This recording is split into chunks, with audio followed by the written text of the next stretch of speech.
Good evening, listeners. Welcome to Noir Intellect. I'm your host, Victor Blackwood. If you enjoy mysteries, hidden clues, and uncovering the truth, don't forget to like and subscribe. And tell me, where in the world are you watching from? Leave it in the comments below. Now, keep your eyes open and your mind sharp. The mystery begins now. Chapter 1. The Voice in the Wall. The voice came from behind a wall that had not spoken in 80 years. I was in the plant rooms at 4:15 because Wolfe had summoned me to admire a new orchid, and because refusal would only have delayed the sentence. He stood beside a bench of pale yellow blossoms, with his hands folded over his middle, wearing the brown smock he used during the sacred afternoon session. Theodore Horst was adjusting a shade above the east bench. I was pretending to understand Wolfe's explanation of the flower's ancestry. The plant rooms occupied the roof of the brownstone and were divided into sections by glass partitions and narrow tiled walks. Heat pressed against the windows. Moist air carried the smells of damp bark, leaf mold, fertilizer, and the private jungle Wolfe had built over West 35th Street. He pointed at the orchid. The lower sepal lacks balance. It looks healthy to me. Your eyes are designed chiefly to keep you from colliding with furniture. They have managed better objects. Wolfe inhaled through his nose and leaned closer to the blossom. Then the western wall said, "Archie Goodwin." Theodore dropped a brass watering nozzle. I turned. The wall was painted pale green, solid from the tiled floor to the glass roof. It stood behind a row of orchid benches and separated the main plant room from a narrow service corridor used for heating pipes and storage. The corridor door was at the north end and was kept locked during Wolfe's afternoon session. No one stood near the wall. The voice came again. "Archie Goodwin, listen carefully." It was a man's voice, low and controlled, not loud, but clear enough to cut through the hum of the ventilation fans. Wolfe straightened. Theodore stared at the wall. I moved between two benches. The voice continued. "Find Edward Hale before midnight. If you fail, he will disappear forever." I reached the wall and put my ear against it. Silence. I knocked twice. The plaster answered with the dull sound of brick beneath it. "Who is speaking?" I called. Nothing. I crossed to the locked corridor door. The key hung on a chain at Theodore's belt. "Open it." His fingers shook as he removed the key. Wolfe said, "Wait." I looked back. He had not moved from the orchid bench. His face had gone still in a way I had seen before, usually when a careless sentence had entered the office and left a murderer behind. "You know the voice," I said. "Yes." "Who?" "Jonathan Creed." Theodore made a sound. I knew the name. 12 years earlier, Jonathan Creed had hired Wolfe to recover a set of stolen import certificates connected to a shipping company on the East River. Wolfe solved the matter in 4 days. 3 months later, Creed died in a warehouse fire. The papers had reported that his body was identified by a watch, a ring, and a dental plate. I said, "Creed is dead." That was his voice. It was. You heard him 12 years ago. I heard him for 37 hours over 4 days. His speech was distinctive. Voices change. Not in that sentence. I turned the key in the corridor door. The passage beyond was dark, narrow, and warm. Heating pipes ran along one wall. Shelves held clay pots, rolled shade cloth, spare glass panels, and sacks of orchid material. The floor was bare concrete coated with a thin layer of dust. No one was there. I entered with Theodore behind me. The corridor ran 30 feet south and ended at a brick wall. There were no windows and no second door. I checked the floor first. The dust showed Theodore's work shoes from that morning, a wheeled cart, and nothing fresh. I examined the wall opposite the plant room. It was unfinished brick, with iron pipe supports set into it. I looked for holes, wires, tubes, vents, speakers, and anything else able to produce a dead man's voice. Nothing. Theodore found the light switch and turned it on. A bare bulb glowed overhead. I ran my fingers along every brick joint at the height from which the voice had seemed to come.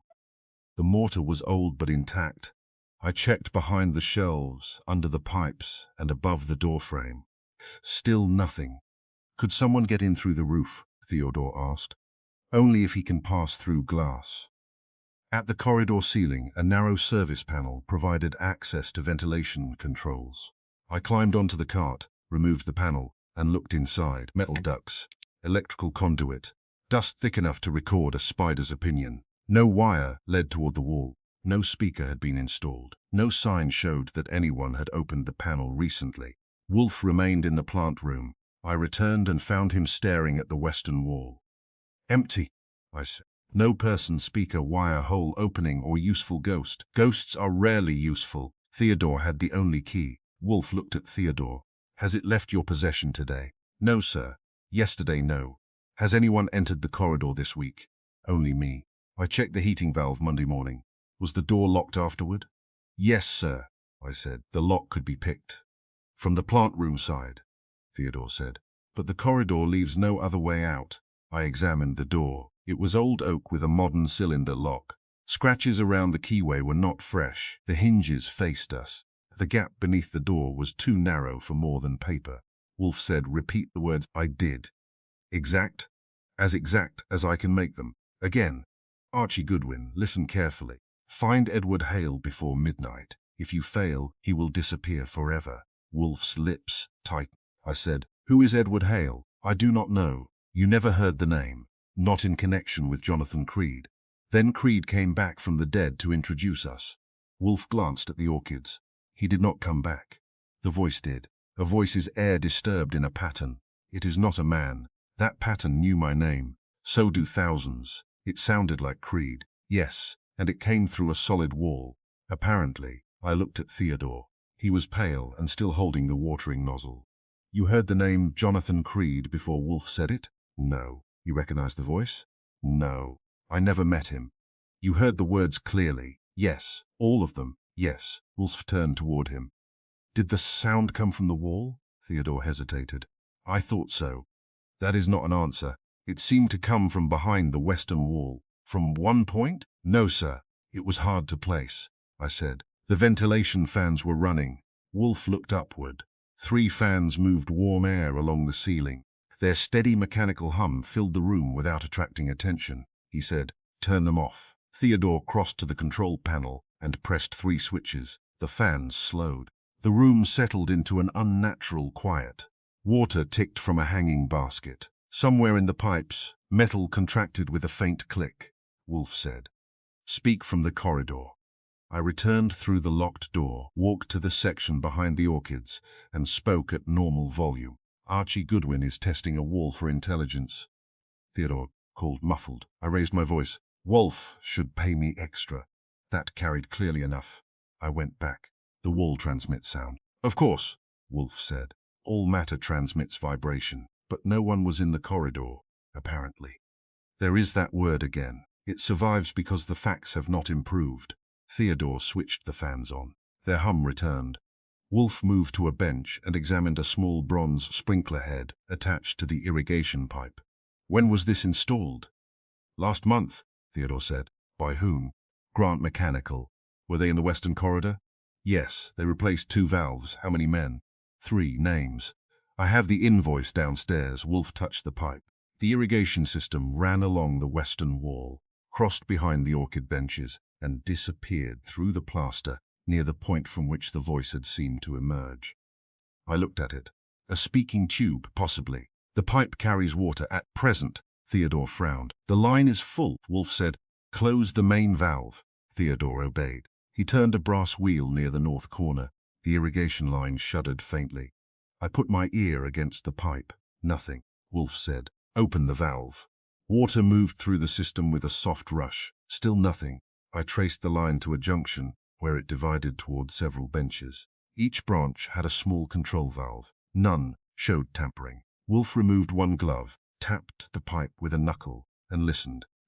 Hollow copper, I said. Brilliant. It could carry sound, so could the wall. But the pipe reaches the service corridor, and the roof tanks, and the basement supply, and several places between. That enlarged the problem from 30 feet to 4 stories.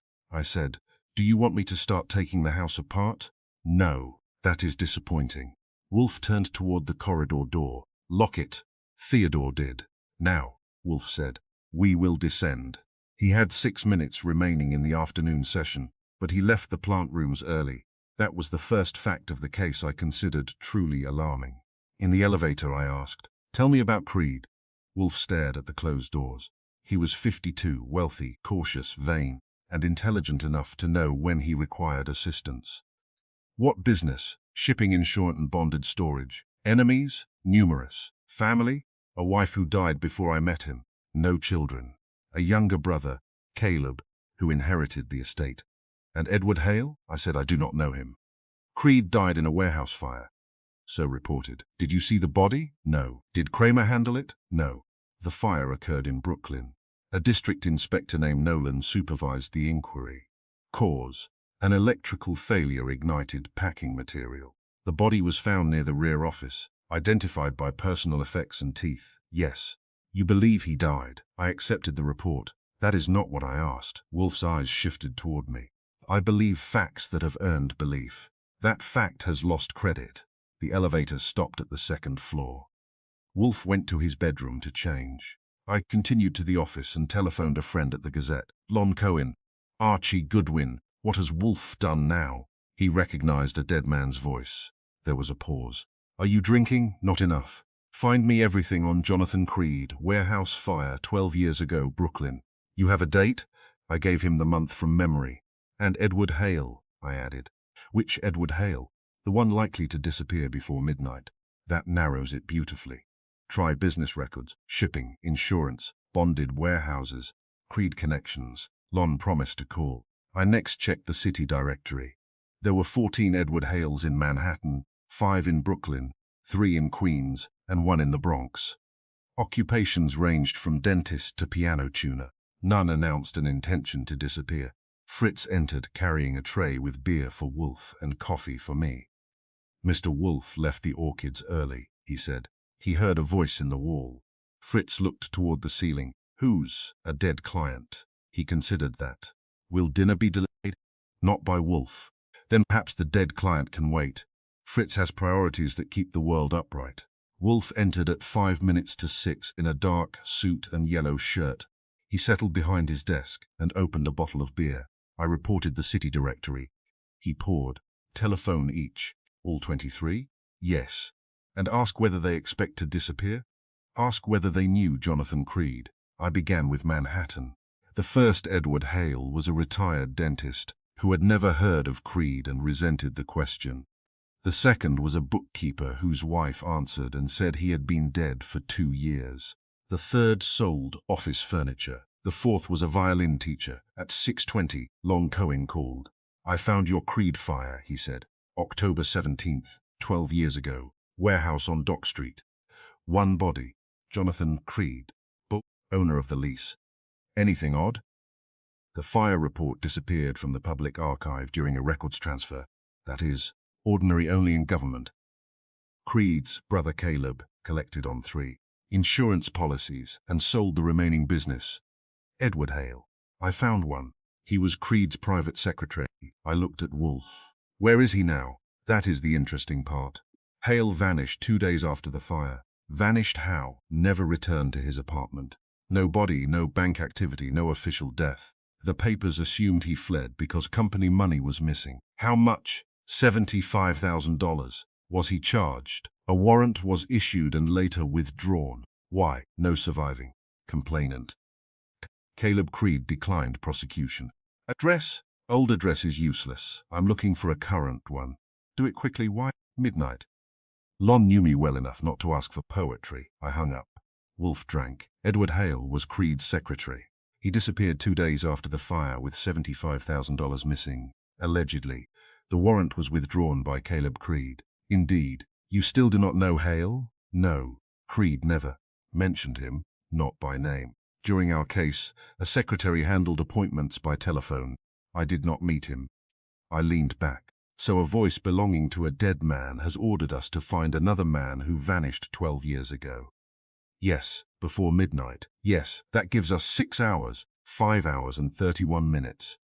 Your confidence is inspiring. Wolfe ignored that. Obtain the Creed case file.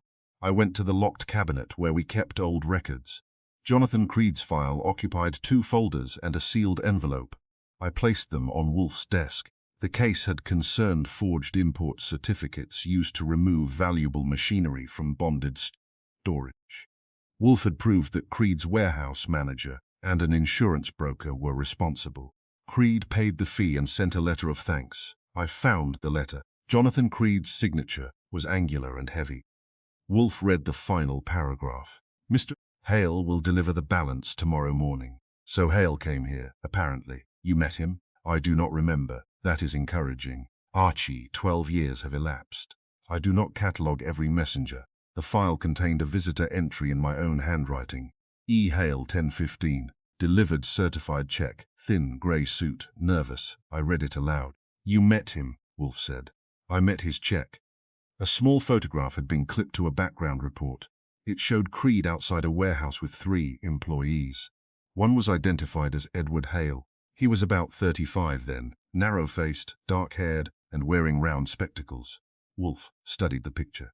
Who are the others? Caleb Creed and warehouse manager Simon Voss. Voss had gone to prison for the certificate fraud and died 6 years later. Caleb Creed had inherited the estate. The office telephone rang again. Lon, I found Hale, he said. Maybe. Where? A man using the name Edwin Hall rents a room above a clock repair shop on West 47th. Age fits. He worked for a bonded storage firm under his real name until 12 years ago. Source and record, and a landlord who likes reporters. Is he there? Landlord says noon and has not left. I wrote the address. Anything else? Yes. Somebody asked about him yesterday. Who? Man in a dark coat. No name. I hung up and reached for my shoulder holster. Wolfe said, Archie. Yes. Do not announce Jonathan Creed's voice. I was planning to sing it. Observe before speaking. I put on my coat.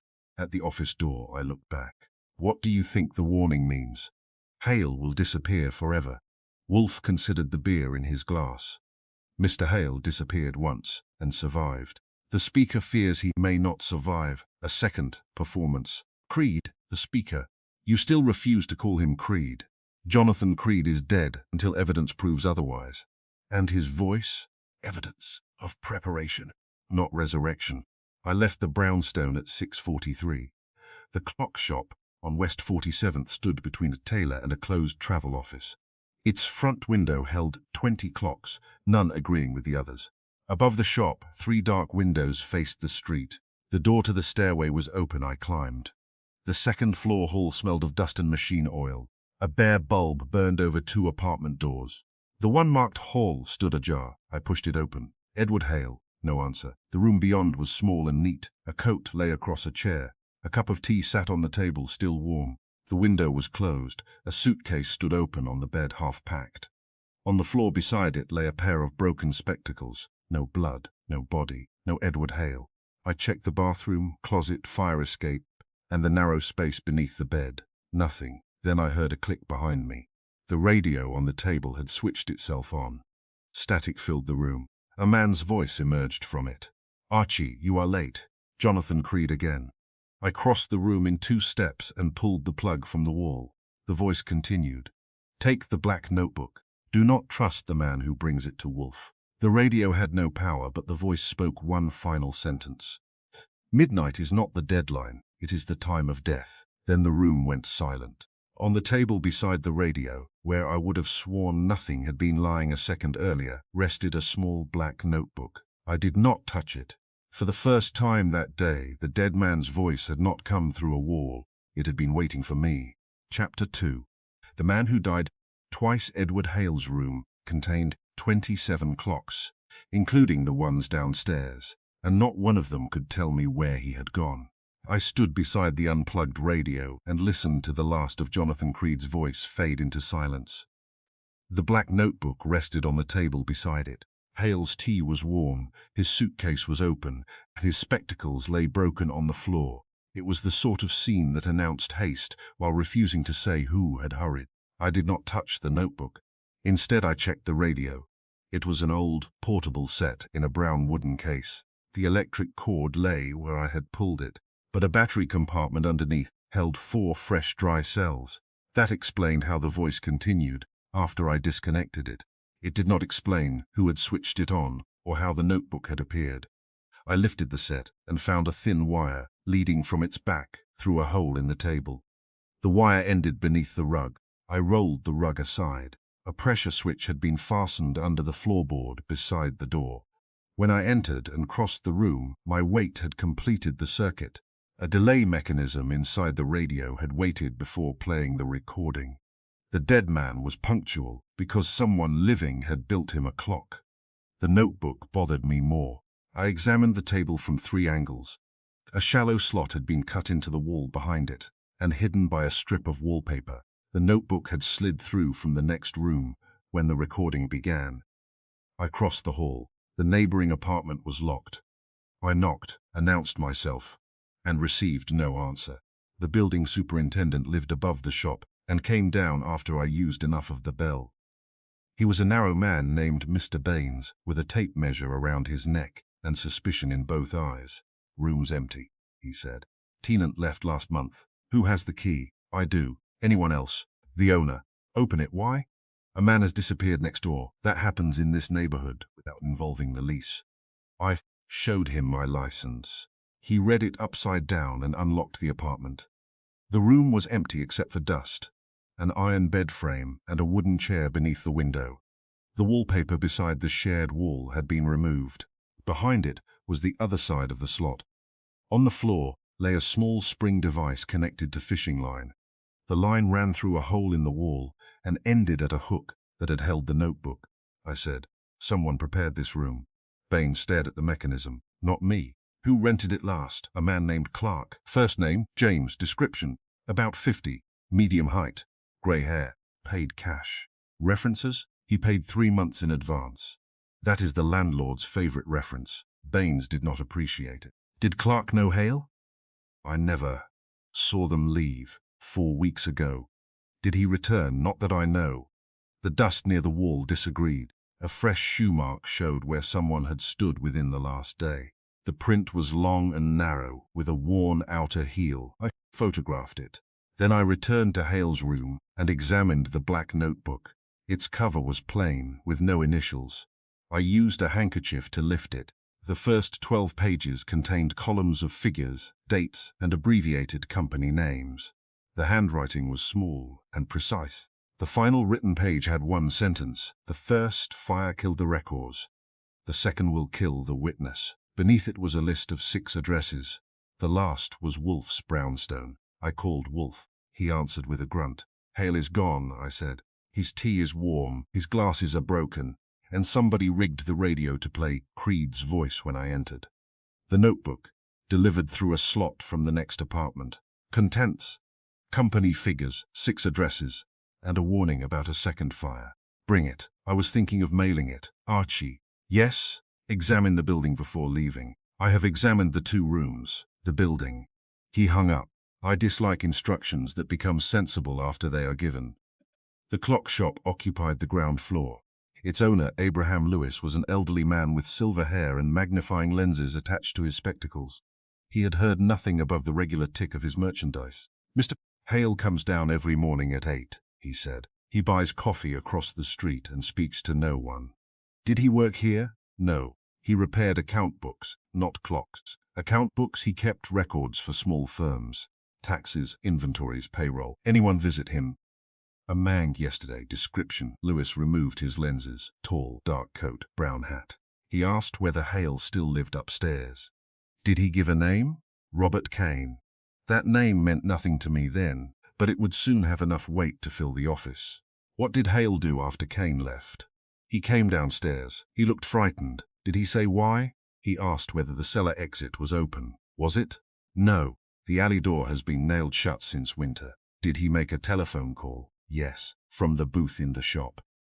"To whom I do not know." He spoke quietly. "When did you last see him?"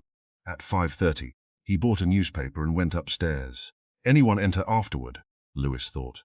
"A delivery boy around 6. "What delivery?" "A package for Mr. Hale." "From where?" "I did not see a name." Description of the boy: about 20, blue cap, grey jacket. "Did he leave carrying anything?" "No. I went into the cellar. The nailed alley door was still shut. Dust on the stairs showed no recent use. The boiler room held pipes, coal bins, and enough shadows to hide a committee, but not Hale. The front entrance remained the only ordinary route out." I returned upstairs and examined the suitcase. It held shirts, socks, shaving things, and an envelope containing $300. Hale had been preparing to leave but had not taken the money. The broken spectacles had no blood on them. One lens was cracked inward, suggesting they had been stepped on after falling rather than smashed on his face. There were no signs of a struggle except the glasses. The teacup smelled faintly bitter. I wrapped it for analysis. By then it was 7:45. Midnight was approaching with the steady confidence of a creditor. I took the notebook, the radio mechanism, the cup, and Hale's photograph from an identification card in the desk drawer. Then I returned to West 35th Street. Wolfe was in the office with the old Creed file spread before him. Fritz had served lamb stew, crusty bread, a salad Wolfe had criticized for having too much vinegar while taking a second portion. I reported everything. Wolfe listened with his eyes closed. When I finished, he opened them and held out his hand for the notebook. I brought it to him. He examined the columns. "These are not shipping records," he said. "No, construction accounts. Concrete, steel, payroll, municipal permits. That does not fit Creed's bonded storage business." "It does." He opened the old file and removed a company prospectus. The cover read Creed and Kane Consolidated Works. Wolfe tapped it. Jonathan Creed's principal enterprise was construction, warehouses, municipal depots, commercial buildings. The bonded storage company was one subsidiary. "You told me he was in shipping insurance." He was. Wealthy men are rarely satisfied with one method of becoming wealthier. "Who is Kane?" "Kane, Creed's younger partner." "Younger by how much?" 14 years. I sat. "The clock shop owner says Kane visited Hale yesterday." Wolfe's eyes sharpened. "Indeed. Did you meet him during the old case?" "Twice." "What was he like?" "Smooth, ambitious, attentive, and reluctant to answer questions directly." "That sounds familiar." "It should. You possess two of those qualities." "Which two?" Ignored me. I opened the file and found Kane's photograph. He was 40 in the picture, tall and well-dressed, with dark hair and a narrow face. 12 years would account for the grey hair described by Baines, but not necessarily the false name James Clark. "The old file says Creed hired us about forged import certificates," I said. "That was the visible fraud. What was underneath?" Wolfe leaned back. "Jonathan Creed first came to me because he believed money was being stolen from the family construction company. Municipal contracts had been inflated. Inferior materials were billed as premium steel and concrete. Payments went to suppliers that existed only on paper. Robert Kane? Creed suspected him but lacked proof. You never completed the investigation? The warehouse certificate fraud intervened. It led to Simon Voss, the warehouse manager, and an insurance broker. Both confessed to stealing machinery. But that was not the construction fraud, no. Then why did the file close? Jonathan Creed died. Wolfe looked toward the fire. 3 days after Voss was arrested, Creed telephoned me. He said Edward Hale had discovered the account that connected the construction fraud to a private bank deposit. He intended to bring Hale and the records here the next morning. He never came. The warehouse burned that night, and Creed's body was found. So reported. I picked up Hale's photograph from the old file. Was Hale Creed's secretary or bookkeeper? Both. He managed Creed's personal correspondence and maintained the confidential accounts. Creed trusted him more than he trusted Kane. Hale was the last person to see Creed alive.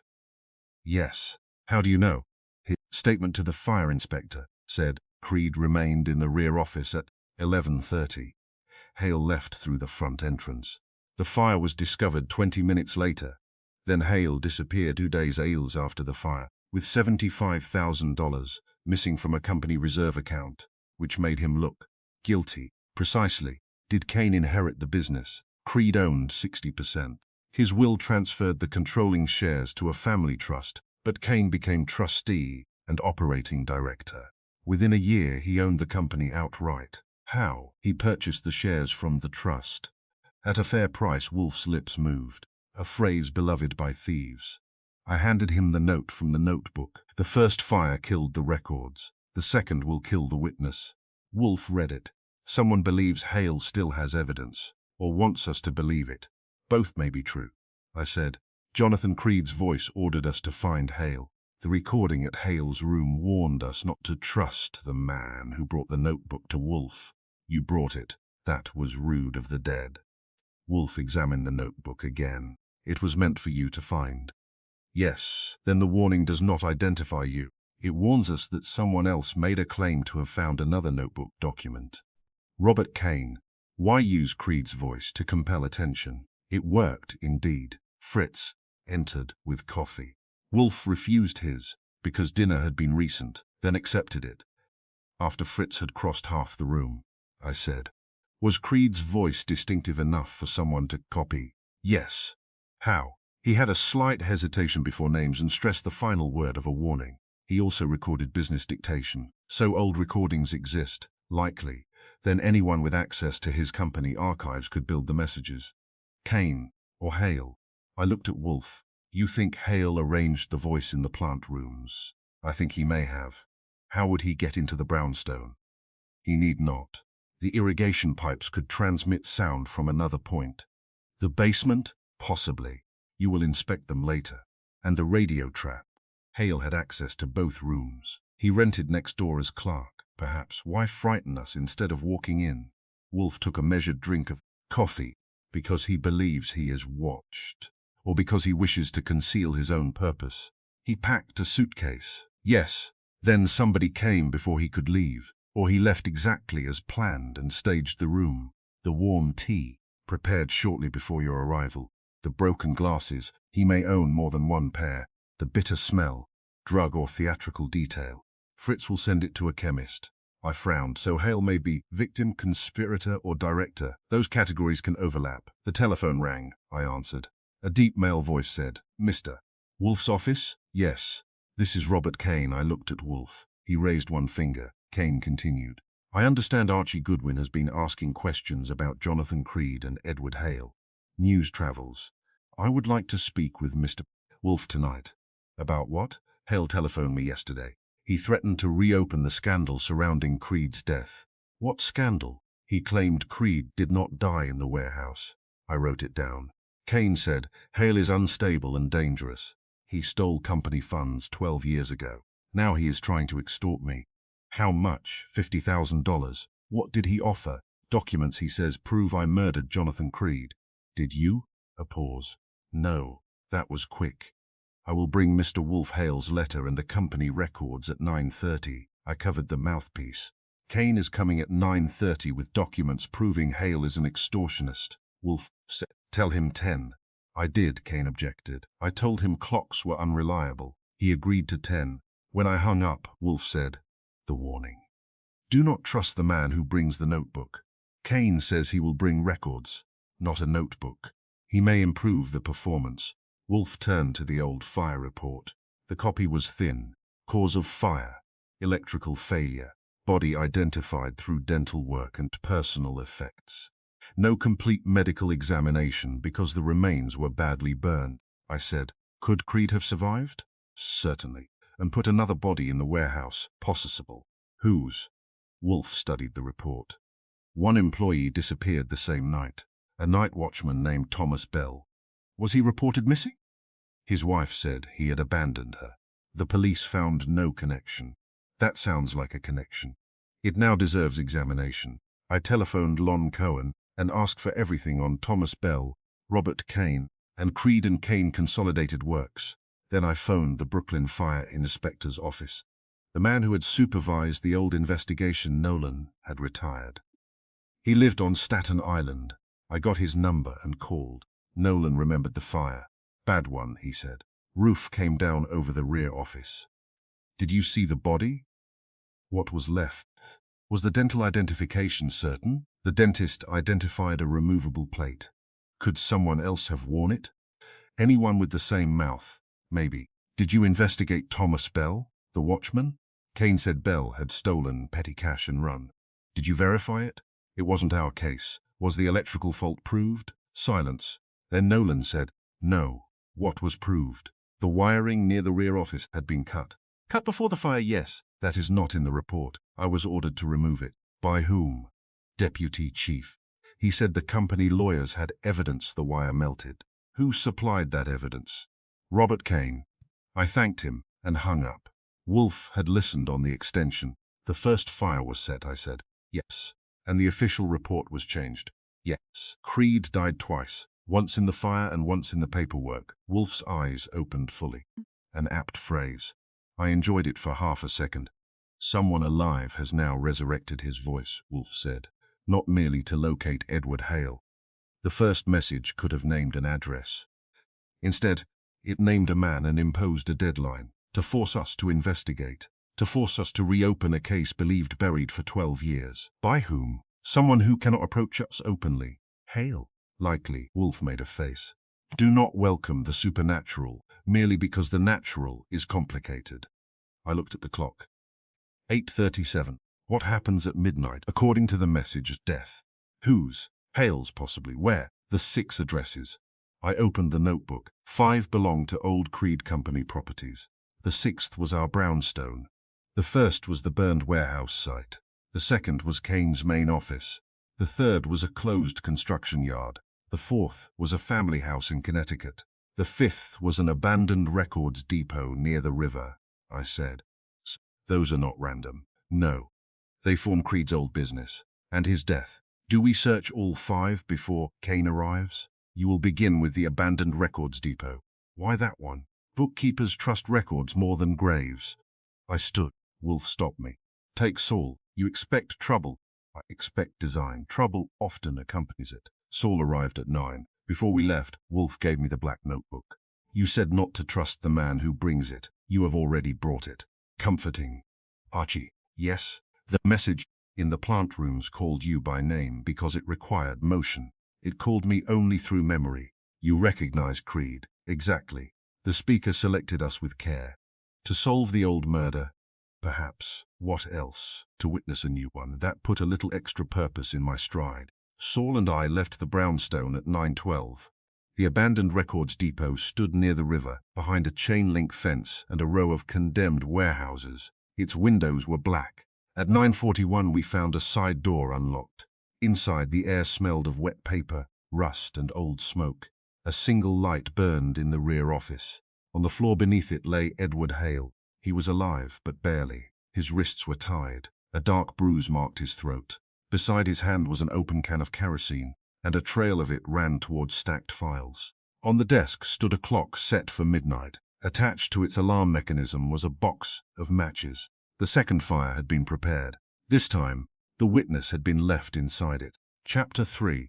The hidden passage. Edward Hale regained consciousness at 11 minutes past midnight and accused me of ruining his death. He was lying in a private room at Westside Hospital, with a bandage around his throat, smoke in his lungs, and enough sedative in him to make honesty easier than caution.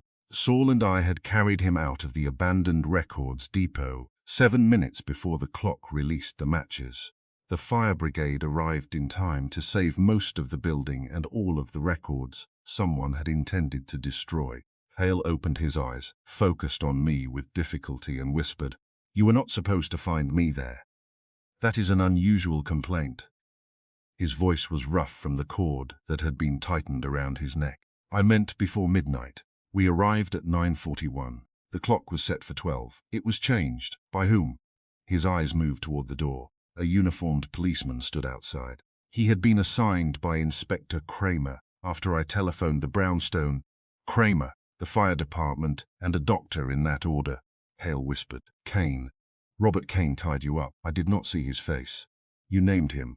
I know his hands. That is not usually enough for court." He wore a ring, heavy gold, black stone. I had seen such a ring in the old photograph of Kane beside Jonathan Creed. "Why did Kane come to your room?" Hale closed his eyes. "I asked him too. That improves the story. I told him I had the records Creed collected before the fire. I demanded money." $50,000? Yes. So Kane told the truth about the extortion. Hale opened his eyes again. "I wanted him frightened. You succeeded," he answered by arranging another fire. "I thought he would bargain. You thought badly." His hand moved weakly on the blanket. "I needed Wolfe. You could have used a telephone. They were watching me." "Who?" "Kane's men. Perhaps others." "Did you arrange the voice in Wolfe's plant rooms?" Hale stared. "Jonathan's voice. You know about it. I prepared recordings years ago." "For what?" "Protection. That word is being overworked." Before he could answer, The door opened, and a doctor entered with the expression of a man who considered questions a contagious illness. That is enough. I had reached the same conclusion about his answers. You can return tomorrow. Hale caught my sleeve. Find the passage. What passage? In Wolfe's house. The doctor removed his hand from my sleeve. Hale whispered. Creed built it. Then the sedative took him away. I returned to West 35th Street at 1:20 in the morning. Wolfe was in the office, fully dressed, with the black notebook before him and a plate containing the remains of a cold roast beef sandwich. Robert Kane had arrived at 10, discovered that Wolfe was absent from the office because he had gone upstairs for his evening orchid inspection and waited 32 minutes before leaving in anger. He had not brought a notebook. He had brought a letter allegedly written by Hale, demanding $50,000 and promising proof that Kane murdered Jonathan Creed. Wolfe had kept a photographic copy. I reported Hale's condition, the gold ring, and his final instruction. Wolfe frowned. Creed built what? A passage in this house. Nonsense. That was my first choice. The brownstone was built before Jonathan Creed was born. He may have modified it, without my knowledge. You bought the house 30 years ago. Creed could have hidden a passage 12 years ago during the old case. Wolfe's eyes narrowed. No contractor entered this house during that inquiry. Grant Mechanical entered last month. That is not Jonathan Creed. No, but the voice from somewhere. Wolfe looked toward the ceiling. The plant room irrigation pipes ran down through the house to the basement. If a speaking device had been attached inside an old shaft, the copper pipes could have carried and scattered the sound until it seemed to come through the western wall, I said. Hale arranged the recordings. Somebody else installed the equipment. Possibly someone familiar with the house or with its plans. That was the first useful sentence after midnight. I went to the office cabinet where we kept property papers. The original plans of the brownstone were incomplete. We had drawings for the basement, the main floors, the elevator installation, and Wolfe's later plant room additions. The western wall of the top floor appeared thicker than the corresponding walls below it. I spread the sheets across my desk. This space is wrong. Wolfe did not rise. Bring them. I carried the plans to him. The plant room drawing showed the western service corridor, 8 feet wide. The second floor plan showed the wall below it, occupying nearly 11 feet between the rear bedroom and the neighboring property line. 3 feet unaccounted for, I said. Possibly structural. Possibly a hiding place for talkative corpses. Wolfe scowled. Archie, no wall in this house is to be damaged without necessity. That narrows my methods. Begin in the plant rooms. At 1:45, Theodore was summoned from his apartment. Fritz remained downstairs after announcing that he would prepare coffee but would not be responsible for the destruction of the residence. Theodore joined me in the western service corridor, wearing trousers, a sweater, and an expression that blamed me personally for the hour. We removed the shelves from the brick wall opposite the orchids. Behind the lowest shelf, near the southern end, one section of old wooden paneling differed from the rest. Its nails were darker, its edges cleaner, and the dust beneath it had been disturbed recently. I crouched. Theodore, when did you last move this shelf? Who did? The Grant Mechanical men moved some equipment. Were you watching? Not every second. The panel had no handle. I pressed along the edges and found a spring catch hidden behind a pipe clamp. When I pushed it, the panel swung inward. Cold air touched my face. Behind it was a vertical shaft, less than 3 feet wide. Theodore stared. That is not on the plans. It is now. I aimed my flashlight inside. Old wooden rungs had been fixed to one wall. They descended into darkness. A narrow metal duct ran beside them, along with 2 copper pipes and an electric cable. Dust covered the nearest rung except for a clean mark shaped like the front of a shoe. Someone had used it recently. I called through the open door. Wolfe. His voice came from the plant room. What? You own a secret passage. I own nothing I have not knowingly purchased. Then you received a bonus. He came as far as the orchid benches, but not into the service corridor. The shaft offered dirt, confinement, and physical exertion, 3 items Wolfe preferred to study at a distance. I described it. Dimensions? He asked. 32 inches by 36. Direction? Down. That is usually implied by a shaft. I climbed in. Theodore held the flashlight while I tested the first rung. It was solid. I descended 10 feet and reached a small platform behind the upper floor wall. There I found the speaking device. A compact electrical unit had been secured to a copper irrigation pipe with 2 new clamps. It consisted of a small speaker, an amplifier, a timer, and a coil of bright copper wire running downward through the shaft. The speaker cone pressed against the pipe, so its vibration would travel through the metal. I called upward. Found it, Wolfe said. Do not touch the connections. I was telling them, Archie. Yes. Observe. The wire was new, the clamps were new. The speaker casing had no manufacturer's mark, but the screws were bright, and the insulation smelled faintly of fresh rubber. A small magnetic switch sat beside the amplifier. It could be triggered from below through the wire. That explained the timing of the message during Wolfe's afternoon session. Someone knew exactly when he and Theodore would be among the orchids, and when I was likely to be summoned. I photographed the device. Then I continued downward. The shaft passed behind the 3rd floor, where it widened around old heating pipes. At the 2nd floor, it crossed a narrow horizontal opening that might once have served as a dumbwaiter route. At the 1st floor, the dust on 2 rungs was freshly disturbed. Near the basement ceiling, the copper wire turned through a drilled hole. I followed it. The shaft ended behind a wooden partition in the storeroom beside Fritz's pantry. I knew the room well. It held wine crates, preserved vegetables, household tools, and several objects Wolfe refused to discard because replacement might involve shopping. From inside the shaft, I pushed the panel. It did not move. I found a latch and released it. The panel opened behind a stack of empty crates. Fritz stood in the doorway, holding a carving knife. Archie, that is an alarming welcome. You have entered through a wall. I wanted variety.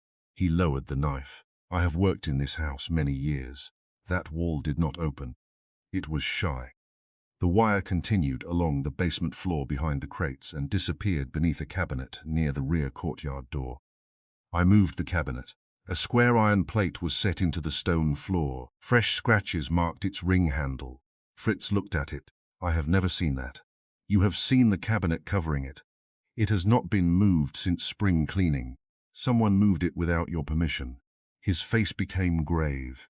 In Fritz's world that ranked beside treason, I lifted the plate. Stone steps descended into darkness. The air rising from below smelled of damp earth and old brick. Theodore arrived from upstairs, followed by Wolfe at the slowest speed compatible with curiosity. Wolfe stopped in the basement doorway. You found an exit? A staircase. To where? I am about to improve my education. Take a weapon. I already had one. The steps led down 12 feet to a low tunnel running beneath the rear courtyard. Its brick walls were wet, and old wooden support bowed under the weight above. The tunnel was barely wide enough for my shoulders. A line of fresh dust marks crossed the floor. Someone had come from the far end, reached the stair, and returned. The new copper wire followed the wall, held by metal clips. At intervals, it passed through ceramic rings that looked 50 years old, but the wire itself had been installed recently. I moved forward. The tunnel ran under the courtyard and ended at a sealed brick arch beneath the rear boundary wall. At first, it appeared to be a dead end. Then I saw a narrow metal door built into the bricks and painted to match them. The lock was new. I tried it. Locked. Near the floor, light showed through a thin gap. Someone had access from the other side. I examined the ground. The dust held the same long, narrow shoe print I had found in the empty apartment beside Hale's room. The outer heel was worn. I photographed it beside a ruler. Then I found a small scrap caught beneath the door. It was blue paper with part of a printed name. Grant Meck, the contractor who had worked in the plant rooms. I returned to the basement. Wolfe had not moved. Fritz stood beside him, personally offended by the existence of the tunnel. Theodore had gone upstairs to protect the orchids from whatever else the house might reveal. I handed Wolfe the scrap. Grant Mechanical. Convenient. They had access to the plant room and the service corridor, and perhaps to the building plans. The shaft predates them. Obviously. I described the tunnel, the locked door, the shoe print, and the wire. Wolfe's eyes narrowed. Where does the far end emerge? Beyond our rear courtyard wall. probably the old carriage building behind the next block. The property was once continuous. You knew. I knew the brownstone and rear structure belonged to one owner in the 19th century. I did not know a tunnel survived. Who had the original plans? The municipal archive, the former owner's estate, and the architect who designed the plant room conversion. Jonathan Creed's company? Wolfe looked at me. I remembered the old prospectus. Creed and Kane Consolidated Works had built warehouses, municipal depots, and commercial structures. It had also renovated private houses. I went upstairs to the office and searched the property file again. At the bottom of a folder was an invoice from 28 years earlier, when Wolfe had hired a firm to inspect the brownstone before purchasing it. The firm was Creed Structural Surveyors. Jonathan Creed's father had owned it before the company expanded. The inspection bore the signature of a junior engineer, Robert Kane. I carried it downstairs. Wolfe read the signature. So Kane knew the original structure, I said. He knew whatever the survey revealed. He could have concealed the shaft from the report. Yes. Why? Perhaps because it was useful then, and useful now. Wolfe turned toward the open floor. Plate. The voice did not enter the house through magic, Archie. It entered through history. We returned to the office at 3:10.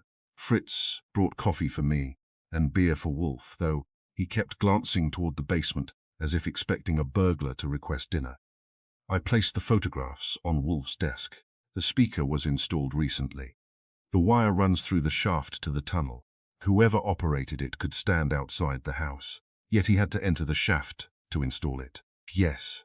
The tunnel door, probably, which requires a key. Yes. Mr. Kane may possess one, or Hale. Wolfe looked at me. Hale knew about the passage. He told me to find it. Then either he had used it, discovered it, or received information from someone who had. Jonathan Creed? Possibly before the fire. I sat. If Hale built the recordings, and Kane controlled the passage, they may both be using Creed's voice for different purposes. An untidy possibility. Do you prefer one ghost at a time? I prefer facts. The telephone rang. It was Kramer. The depot fire was arson, he said. Kerosene trail, timed ignition, rear door locked from outside. Hale's fingerprints are on the clock, but not the matchbox. He may have handled the clock earlier. Maybe. Also, we traced the gold ring. Kane wears one in company photographs. Where is Kane now? At his apartment. He says he never left after meeting Wolfe. He did not meet Wolfe. He says he came to the brownstone, waited, and returned home. Can anyone confirm his chauffeur, which means his chauffeur confirms? Kramer grunted. What did Hale tell you? That Kane attacked him. You believe him? I believe his throat. That was not my question. No. I told Kramer about the shaft and tunnel. There was silence. You had a tunnel under the house. Wolfe did. I merely found it. Where does it lead? We are working on that. I'll send men. No, Goodwin. If Kane installed the device, a police parade will warn him. Give me until morning. Kramer objected in several ways. I let him finish and promised to telephone before breakfast. When I hung up, Wolfe said, You should not promise what depends upon discovery. I promised to telephone, not to be useful. He accepted that. I spread the old survey beside the new photographs. Robert Kane had known the hidden passage for 28 years. Edward Hale had known enough to direct me toward it. Jonathan Creed's recorded voice had traveled through it to force Wolfe into a case abandoned when Creed died. The message had not come from outside the brownstone. It had come from a concealed artery inside the house, one that someone had opened, wired and used without disturbing a lock Wolfe knew existed. That required planning. It required access. Most of all, it required knowledge of the brownstone older than our ownership. Wolfe looked at Kane's signature on the survey. A trick concealed in a building, he said, belongs not to the man who speaks through it, but to the man who knew where the silence was. I looked toward the ceiling. Above us, the orchids rested behind warm glass. Beneath us, the tunnel waited in darkness. Between them ran a wire carrying the voice of Jonathan Creed. The dead man had not returned. Someone had simply known the house to give him a mouth. Chapter 4. The instructions before midnight. The wall spoke again while Wolfe was eating duck. That was bad timing for the wall. At 7:25 the next evening, Fritz had served roast duck with chestnut stuffing, glazed onions, and a sauce Wolfe had supervised from the kitchen doorway with the severity of a judge considering treason. We had reached the stage where Wolfe had taken the first bite and closed his eyes when a faint metallic vibration passed through the dining room pipes. Then Jonathan Creed's voice said, "Archie Goodwin." The sound came from the wall behind the sideboard. Fritz stopped with the carving knife in his hand. I put down my fork. Wolfe continued chewing. The voice was lower than it had been in the plant rooms, but the same deliberate pressure fell on my name. "Edward Hale has been taken from the hospital. Go to the abandoned railway office at Pier 27. Enter through the freight yard before midnight." A pause followed. Then the voice added, "Do not bring the police. The missing page will identify the man who ordered the first fire." Silence returned. Wolfe swallowed. "The duck is cooling," he said. I stared at him. "Has been taken from a guarded hospital. A dead client is giving us railway directions through your plumbing, and you are concerned about temperature." Among other things, Fritz put down the knife. The voice came through the heating pipe. "Yes," I said. "Then someone is in the tunnel, probably." Wolfe lifted another piece of duck. "Telephone the hospital." I went to the office and called. The private room was empty. The uniformed officer outside it had been found unconscious in a service stairwell at 6:50. His weapon remained in its holster, but his keys were gone. A nurse had seen a hospital orderly pushing Hale in a wheelchair toward the freight elevator. No orderly matched the description. The wheelchair was found in the basement laundry room. Hale was not. I returned to the dining room. "He was removed 35 minutes ago." Wolfe frowned at his plate. "Alive?" "Apparently. The nurse says he was sitting upright." "Conscious?" She couldn't tell. "Who knew the hospital room?" "Kramer, Saul, the attending doctor, hospital staff, Kane if he had someone watching, and whoever arranged the first fire." Wolfe cut another piece of duck. "The message was prepared before Hale was taken." "How do you know?" "The speaker installation in the shaft requires access and timing. The instruction names a destination, an entrance, and a missing page. Those elements were arranged in advance. So the kidnapping and the message belong to the same plan." "Likely. And I am supposed to walk into it before midnight." "Yes." "You seem pleased." "I am eating duck." I returned to my chair. "The message says no police." "Then take Saul." "That is not police." "Correct." Fritz resumed serving. Wolfe finished dinner without allowing the kidnapping of a witness to alter the order of the courses. At 8:10, we returned to the office. The hidden speaker wire was still connected in the basement shaft. I had removed the amplifier from the plant room section. But whoever controlled the system had evidently installed more than one vibration point along the house pipes. Wolfe had ordered me not to tear open every wall. I was reconsidering obedience. Saul arrived at 8:30. He wore a dark suit, a short overcoat, and no visible curiosity. I explained the hospital, the message, and the railway office. "Pier 27, he said. "Old freight administration building. Closed 6 years. You know it? I followed a customs broker there once. Did he enjoy the visit?" "No." Wolfe handed Saul a small envelope. "What is this?" Saul asked. "Instructions to be opened if Archie fails to telephone by 11:30. I said, "That creates confidence. It creates procedure." Wolfe looked at me. "You will not touch any document until it is photographed." "Yes. You will not enter a locked room without determining whether it can be secured behind you." "Yes. You will not assume that Hale is present merely because his belongings are." "Yes. You are agreeing too readily." "I am saving time," he scowled. "Archie, the voice is directing us, not assisting us. Remember the distinction." We left at 8:42. The old railway office stood near the river behind a freight yard that had not handled a train in years. Rusted tracks crossed cracked pavement. Weeds grew between the ties. A line of empty warehouses faced the water, their windows black and broken. The administration building was 3 stories of dark brick, with a stone sign above the entrance.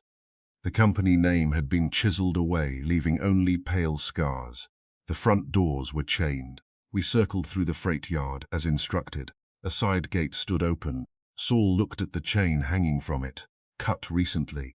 The metal ends were bright. "Somebody wants us inside," That makes hospitality suspicious. We crossed the yard. Mud from the afternoon rain lay between the tracks. Several sets of footprints led toward a loading platform. One set was narrow, with the outer heel worn down. The same pattern I had found near Hale's room and in the brownstone tunnel. I photographed it. Saul pointed to a second track. Heavier shoe, deep toe, carrying weight, possibly. The side door of the railway office was unlocked. Inside, the air smelled of damp plaster, old coal and mice. Our flashlights found a corridor lined with ticket windows, filing cages, and doors with frosted glass. Most of the furniture had been removed. The rest had been abandoned, where clerks had last grown tired of it. A single electric bulb burned at the far end. The building was supposed to have no power. We approached carefully. The bulb hung over an open office. On a chair beneath it lay Edward Hale's coat. I recognized it from the hospital. Dark grey wool, one sleeve stained with soot from the Records Depot fire. His broken spectacles rested on the desk. They were not the pair found in his apartment. These had been supplied at the hospital by Kramer's office after Hale's original glasses were lost. One lens was shattered. The frame was twisted. No blood marked them. Saul checked the adjoining room. Empty. I examined the coat. The pockets contained a handkerchief, 2 hospital meal receipts, a pencil, and a brass key stamped S9.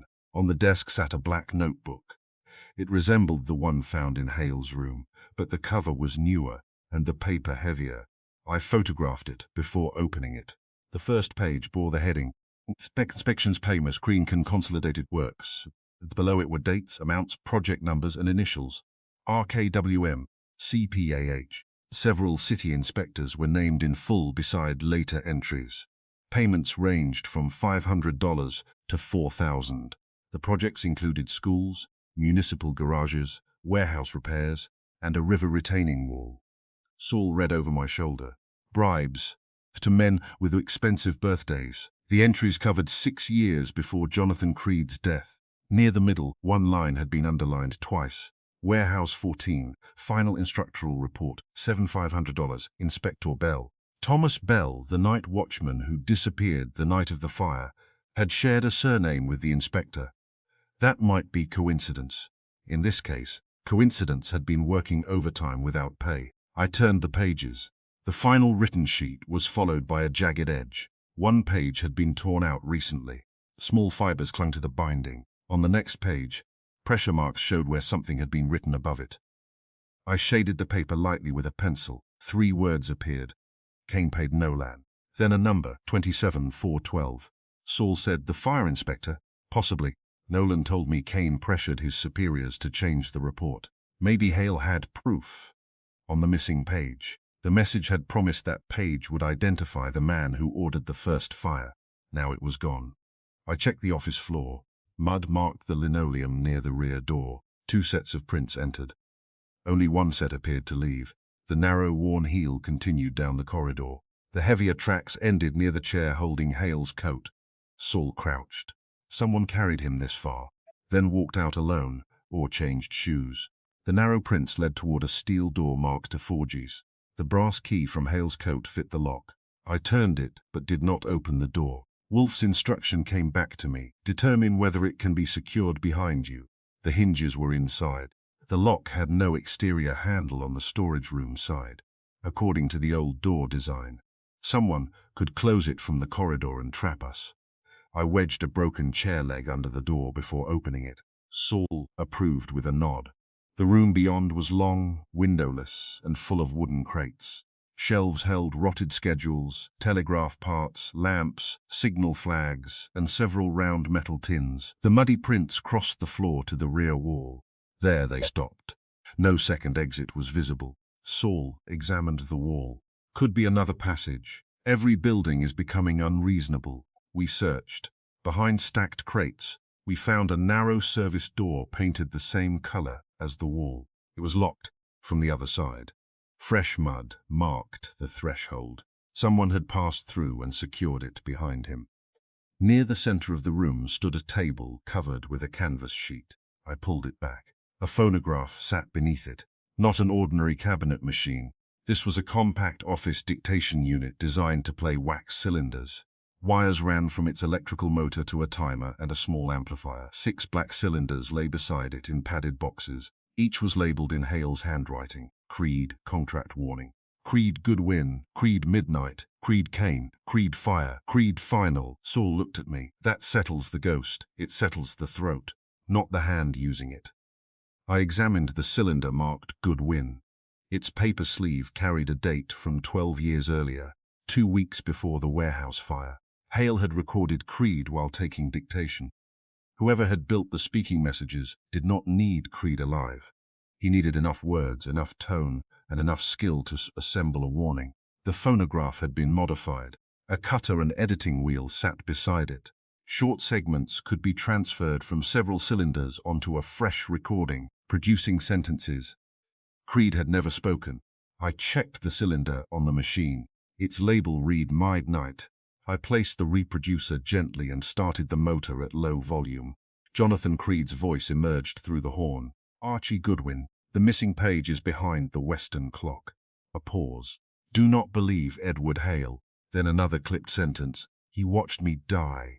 The cylinder continued turning. A third statement came through. Robert Kane did not act alone. The motor stopped automatically. Saul said, "Was that meant for us?" "Yes." Then somebody expected us to find the machine and place the right cylinder. Western clock could mean one of the clocks in Hale's building, or a railway clock, or Wolfe's house. I did not enjoy that possibility. We photographed the machine, cylinders, wires, labels, and timer. Then Saul found the blood. A small dark smear marked the edge of a crate near the hidden service door.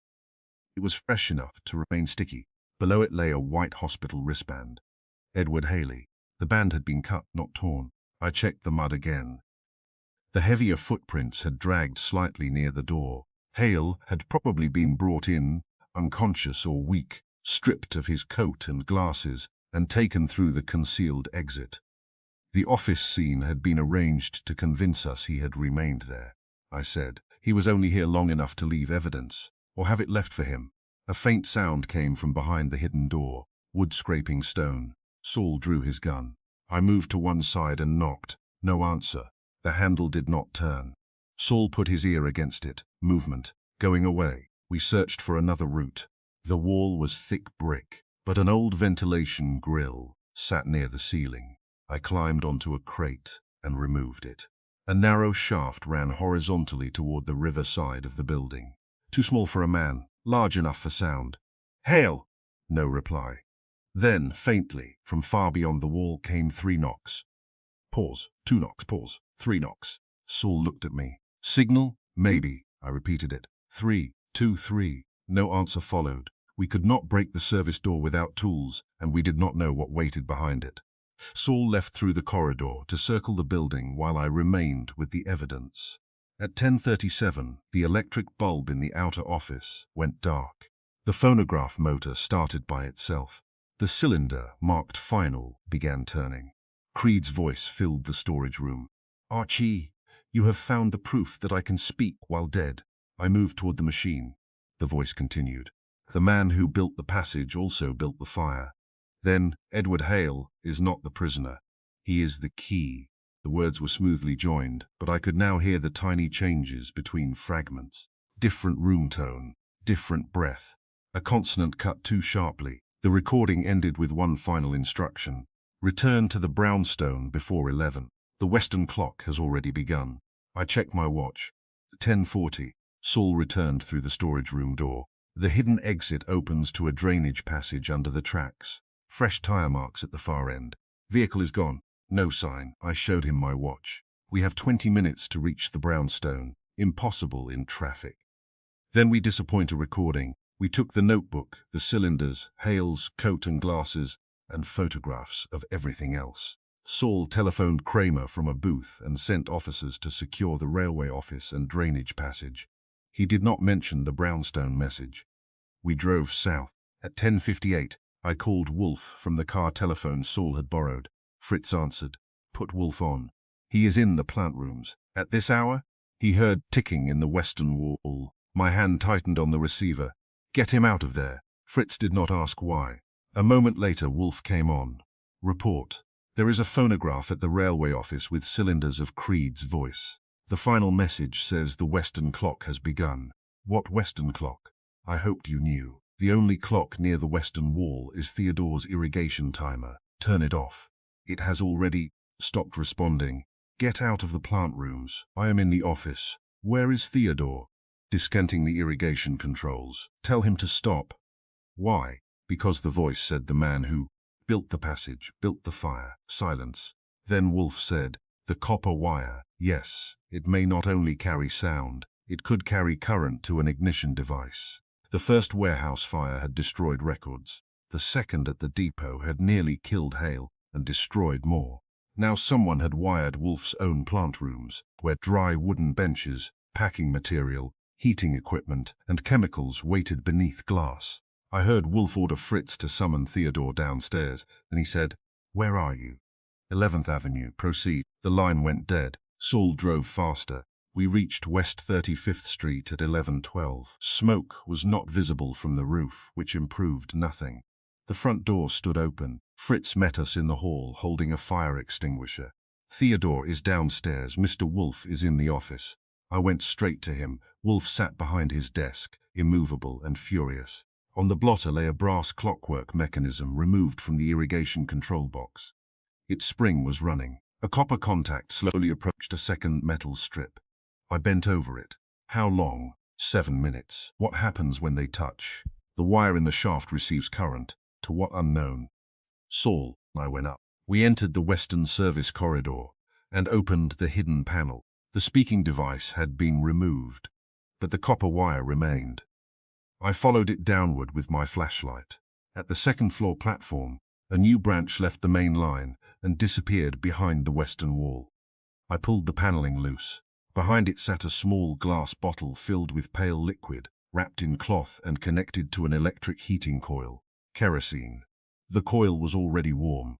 I disconnected the wire and lifted the bottle free. Saul found a second device below the plant room floor, near a stack of wooden trays.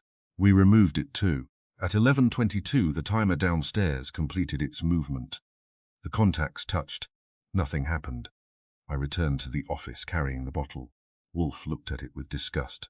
Take it away. It was your midnight entertainment. It smells. Fritz removed it. I placed the notebook and phonograph cylinders on the desk and reported the railway office in full. Kane's payments, inspector names, the missing page, the muddy prints. Hale's coat and spectacles, the hidden service door, the blood and hospital band, the recorded warning. Wolfe listened with his eyes closed. When I finished, he said, "Play the cylinder." I had brought the portable reproducer unit. I placed the midnight cylinder on it and played the 3 statements. The missing page is behind the western clock. Do not believe Edward Hale. He watched me die. Robert Kane did not act alone. Wolfe opened his eyes. The first and third statements are genuine phrases spoken by Creed. How do you know? He used the words western clock during our former case. What did he mean? A large clock mounted on the western wall of the Creed and Kane boardroom. I looked at the payment notebook. So the missing page is hidden behind that clock. Possibly. And Hale watched Creed die, or watched the event presented as his death. He told me Kane attacked him. He has told us many useful things and no complete truth, I said. Was Hale kidnapped from the hospital, or did he arrange it? Wolfe looked at the broken spectacles. The officer was struck. The nurse saw Hale in a wheelchair. His coat and glasses were planted. His blood is at the railway office. So he was there, yes. Willingly? Unknown. The recordings warn us not to trust him. Recordings made under his direction 12 years ago. That could be self-accusation or protection against coercion. Wolfe examined the notebook columns. Robert Kane paid inspectors to approve unsafe or fraudulent extraction. Jonathan Creed discovered it. Hale kept the books. The first fire destroyed the company records and created Creed's death. Hale then disappeared. And now the missing page connects Kane to the fire inspector. Likely. Who operated the phonograph? Someone with the cylinders. Hale's handwriting samples. Knowledge of the brownstone passage and access to Creed's old files. Kane, perhaps. Hale, perhaps. You are offering the same menu. The ingredients have changed. Wolfe picked up the cylinder marked Creed, fire. Archie, The speaking device proves Jonathan Creed need not be alive. I had reached that. But it does not prove he is dead. I stared at him. You are keeping both doors open. Yes. Why? Because someone has labored excessively to demonstrate that the voice is mechanical. That proof may itself be misdirection. I looked at the cylinders. A dead man's voice could be assembled. A living man's voice could also be hidden among recordings. Wolfe continued. The messages have done three things. They led us to Hale, reopened the Creed inquiry, and placed evidence against Kane in our hands. Helpful. Too helpful. The fire devices in your wall were not helpful. No, they were corrective. Correcting what? Our progress. I glanced at the clock. 11:41. Midnight had not arrived, but the timer had already tried to burn the plant rooms. The deadline was never a single hour. It was a method. Each time we reached a piece of evidence, someone prepared fire to destroy the witness, the records, or Wolfe's house. I said, the missing page is behind the boardroom clock. Yes, we should get it before Kane does. Wolfe rang for Fritz. Saul will go. Why not me? Because the voice has addressed you twice and directed your movements.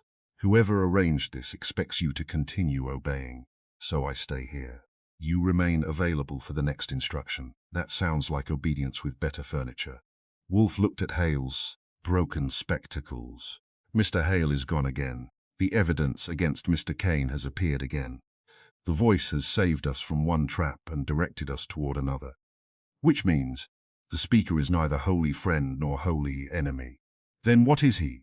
Wolfe's gaze settled on the phonograph. Cylinder, a witness controlling the order in which we learn the truth. Outside, the city clocks moved toward midnight.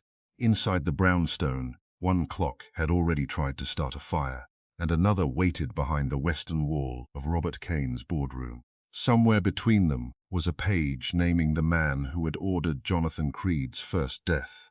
And somewhere beyond the railway tunnel, Edward Hale was missing for the third time. Chapter 5. The Brownstone Trap. At 12 minutes past midnight, Nero Wolfe listened to Jonathan Creed say 6 words he had never spoken. The cylinder turned on the portable machine beside my desk. Its surface gave off a faint hiss, followed by Creed's measured voice. Archie Goodwin, leave the house immediately. Wolfe raised one finger. I stopped the machine. What? The word immediately. He pronounced it clearly. He did not pronounce it as a single word. I looked at the cylinder. That is an advanced objection. Play it again. I reset the needle. Archie Goodwin, leave the house immediately. Wolfe closed his eyes. The first syllables were taken from one statement. The final portion came from another. You can hear that? I can remember it. The office had become a workshop of dead voices. 6 cylinders from the abandoned railway office stood in padded boxes beside the black notebook. Hale's broken spectacles rested near the photographs of the hidden passage. The brass timing mechanism from the irrigation controls sat on Wolfe's blotter, safely disconnected and still offensive to him. Saul had left 20 minutes earlier for the old Creed and Kane offices, where a missing page was supposedly hidden behind the western boardroom clock. Fritz remained in the kitchen, making coffee strong enough to survive the hour. I said, those recordings are 12 years old. So is my memory of them. Modesty is improving you. It has not begun. Wolfe held out a hand. I brought him the old Creed file. He opened the folder containing typed transcripts of the interviews conducted during the construction fraud inquiry. Wolfe had dictated summaries after each session, but several conversations had also been recorded on Creed's portable office machine because he wanted exact copies for his lawyers. The transcripts were numbered. Wolfe turned to interview 3. Read the first line. I did, Mr. Creed. Archie Goodwin will leave the documents with my attorney. Wolfe pointed at the cylinder. The words Archie Goodwin were taken from that statement. He opened interview 5.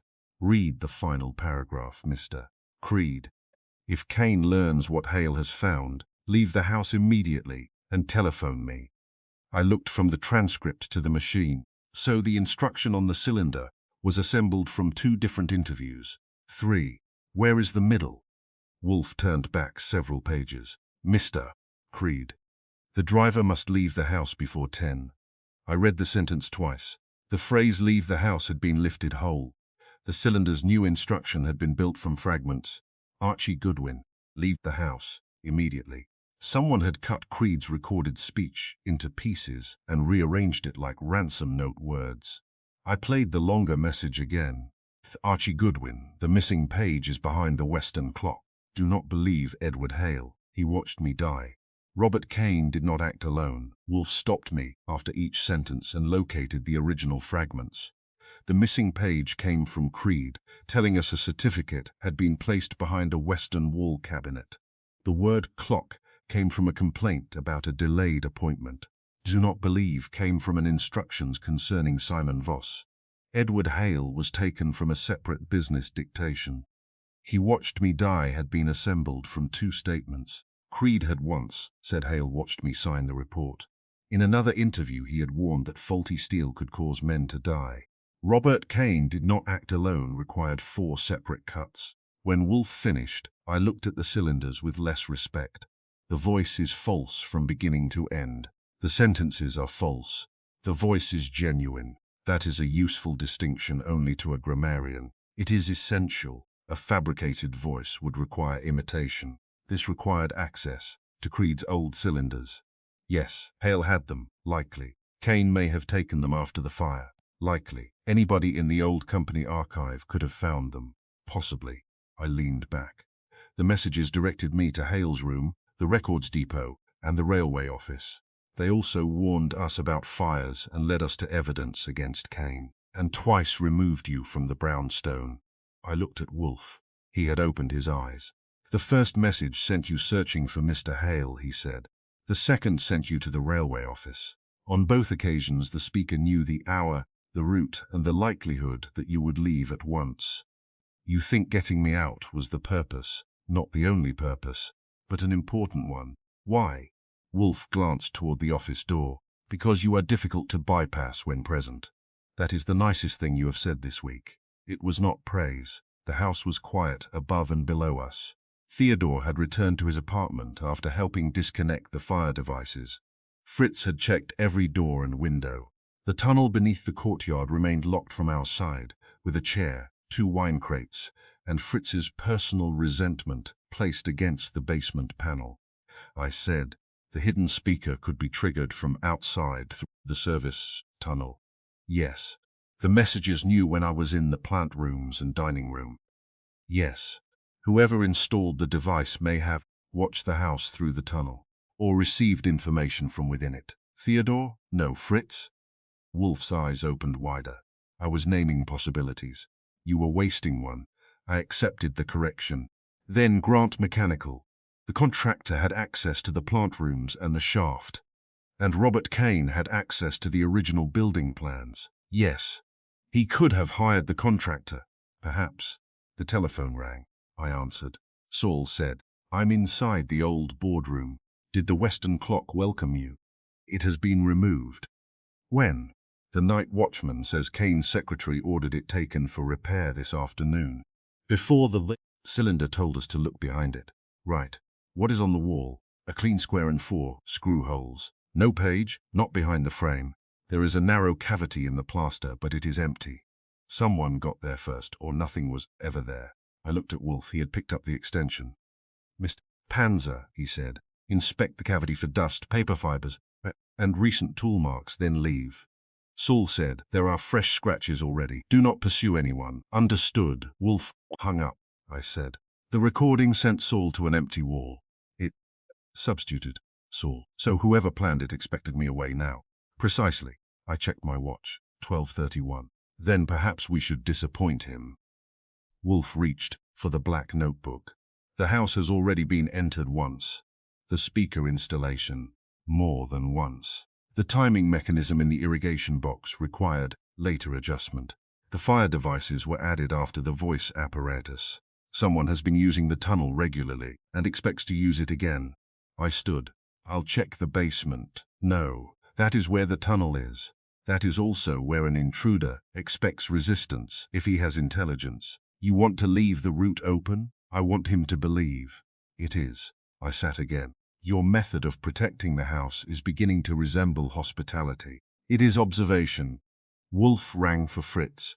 Fritz entered carrying coffee and a plate of sandwiches. He looked fully dressed and fully offended by the night. Wolfe said, "Remove the barricade from the basement passage." Fritz's eyebrows rose.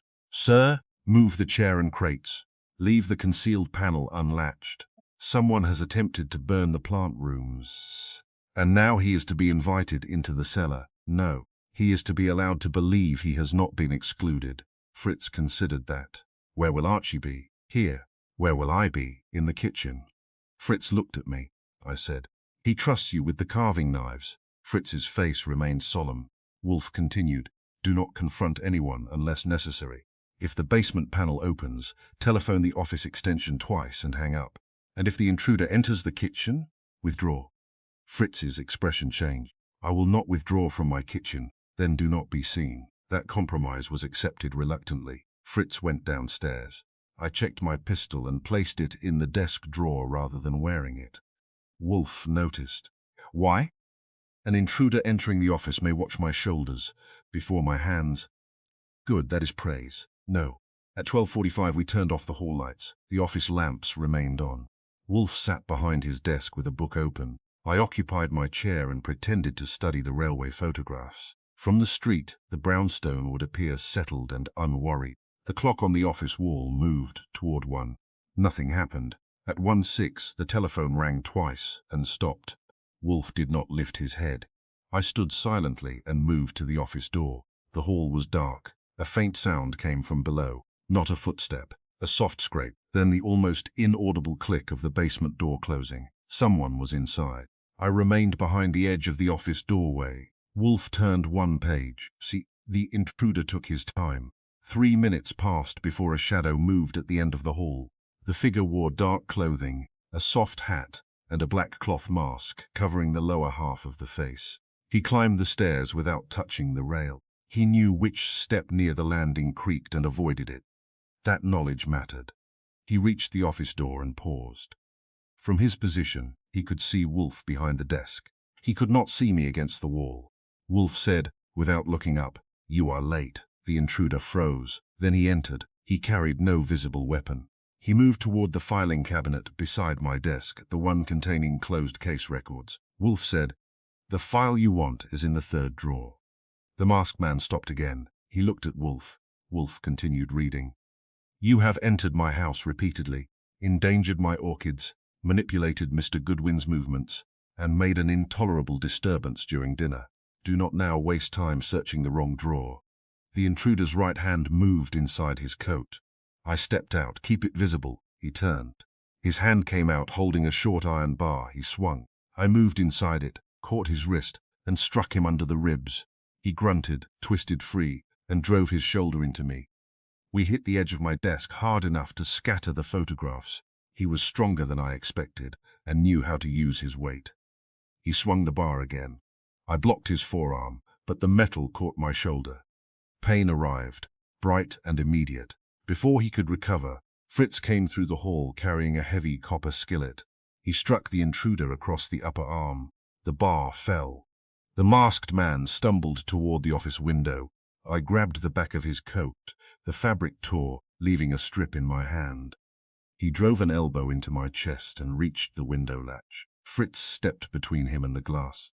The intruder changed direction, vaulted the yellow chair, and ran for the hall. I followed. He knew the route downstairs. He took the steps 2 at a time, crossed the kitchen, and disappeared through the basement storeroom before I reached it. The concealed panel stood open. I entered the shaft. By the time I reached the tunnel, the far metal door was closing. I fired one shot into the brick beside it, not because I expected the bullet to solve anything, but because I wanted the man to remember the visit. The lock clicked from the other side. He was gone. I returned upstairs with the torn cloth and a sore shoulder. Fritz was already putting the office back in order. Wolfe remained in his chair, though the book was now closed. "You allowed him to escape," Wolfe said. "I was occupied being hit. You should have anticipated the chair." "I did not know he could fly." Fritz handed me an ice pack. He moved quickly. "You hit him well." I did not wish to damage the skillet. Wolfe looked at the open filing cabinet. The 3rd drawer had been pulled out. The old Creed case file was gone. I stared. He took it during the fight. No, Wolfe said. What? He removed a folder. The Creed file. No. Wolfe pointed to the corner of his desk. The actual Creed folders lay beneath the black notebook. I had brought them out earlier and forgotten to return them. I went to the cabinet. The missing folder had occupied the same position in the drawer but belonged to another case. Its label read Claiborne Estate, 1948. The intruder grabbed the wrong file, I said, because I told him where to look. You knew the Creed file was here. Yes, you set him up. I offered him an error. I examined the torn strip from his coat. Dark blue wool, fine quality, with a narrow band of grey lining. A small metal button had come away with it. The button bore an engraved letter, K. That is generous, I said. Wolfe held out his hand. I gave him the button. He studied it. Too generous. You object when clues are scarce, and when they are easy. I object to gifts from burglars. It could be Kane's coat. It could be intended to suggest Kane. Fritz found the iron bar near the desk. Its handle had been wrapped with cloth. No fingerprints would be likely, I said. The man knew the creaking stair. Yes. He knew the office cabinet. Yes. He knew how to enter from the tunnel. He had been in the house before. Certainly. Grant, mechanical worker? Possibly. Kane. His height was similar. Hale, also similar. Hale is injured. So reported. I went to the hall telephone and called Kramer. He arrived 22 minutes later, with 2 detectives and enough irritation to illuminate the block.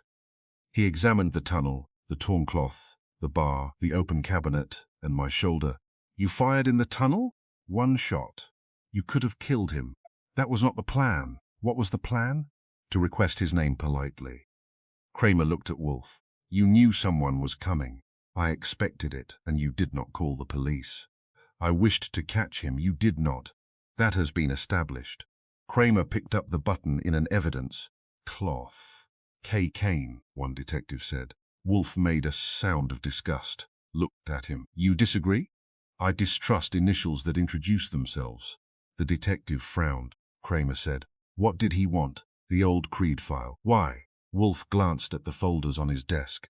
Because it contains something he fears. What? That is now the relevant question. Kramer sat in the red leather chair.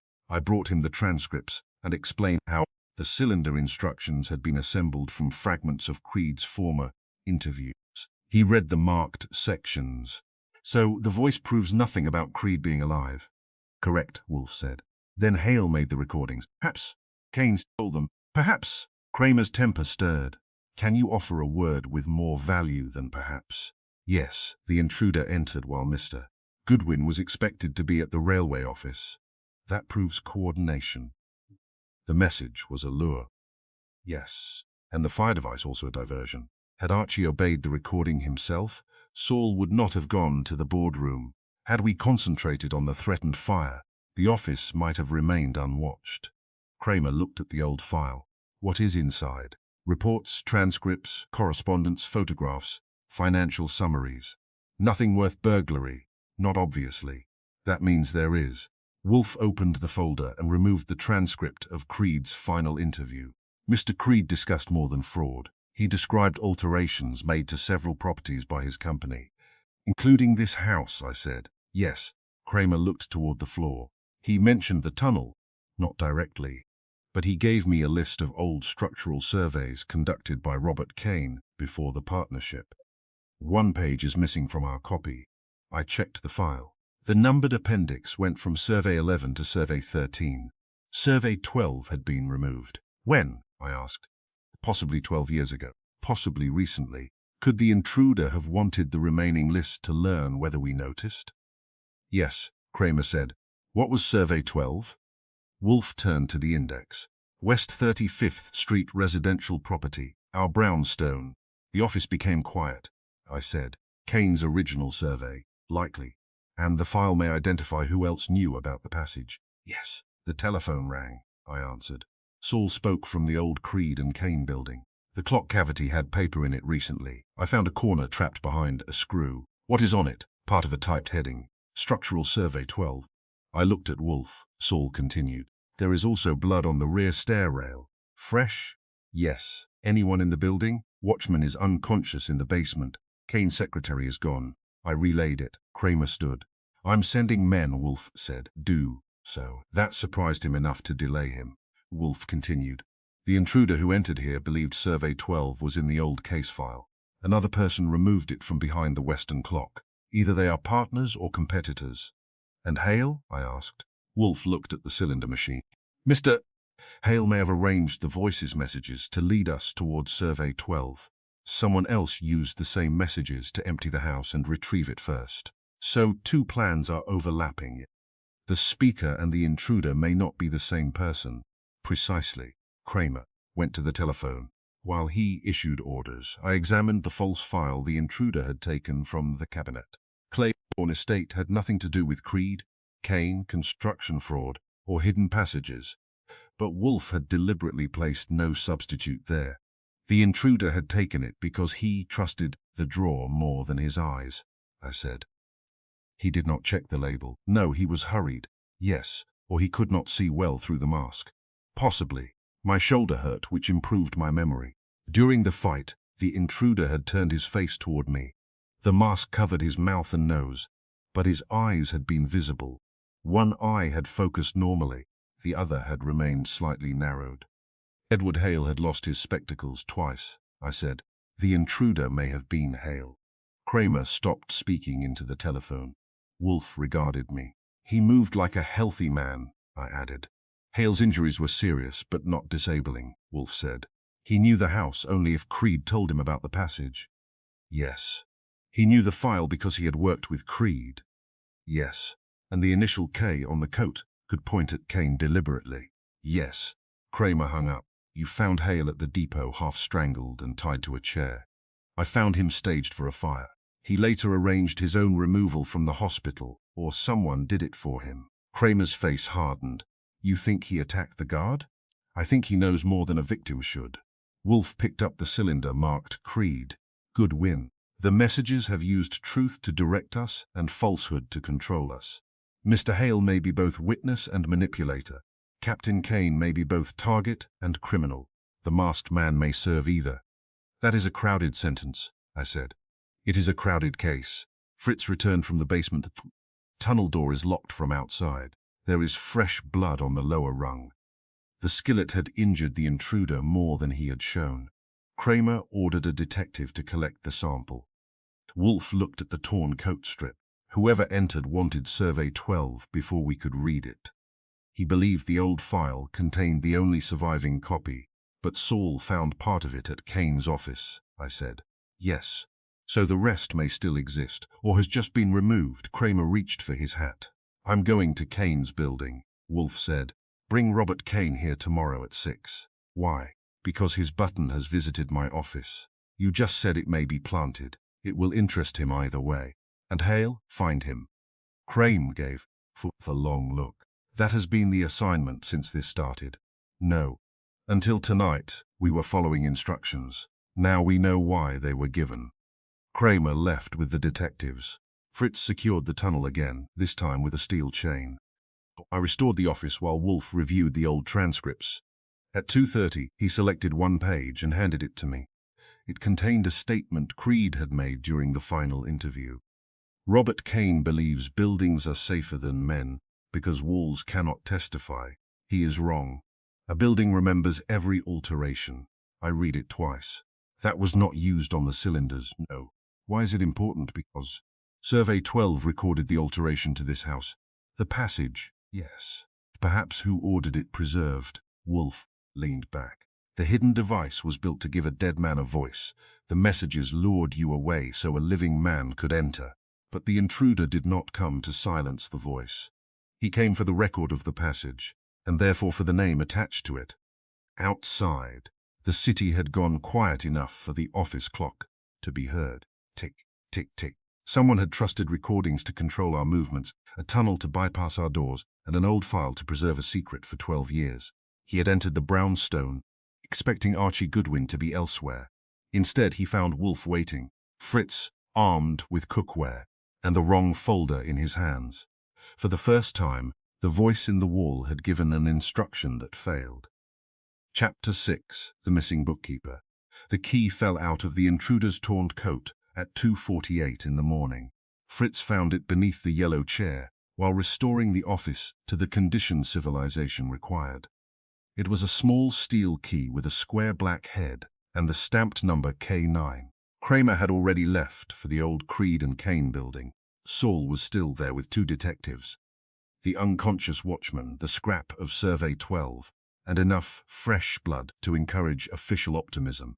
Wolfe had reopened the Jonathan Creed file and was reading it as if the intruder had merely supplied a bookmark. Fritz placed the key on Wolfe's desk.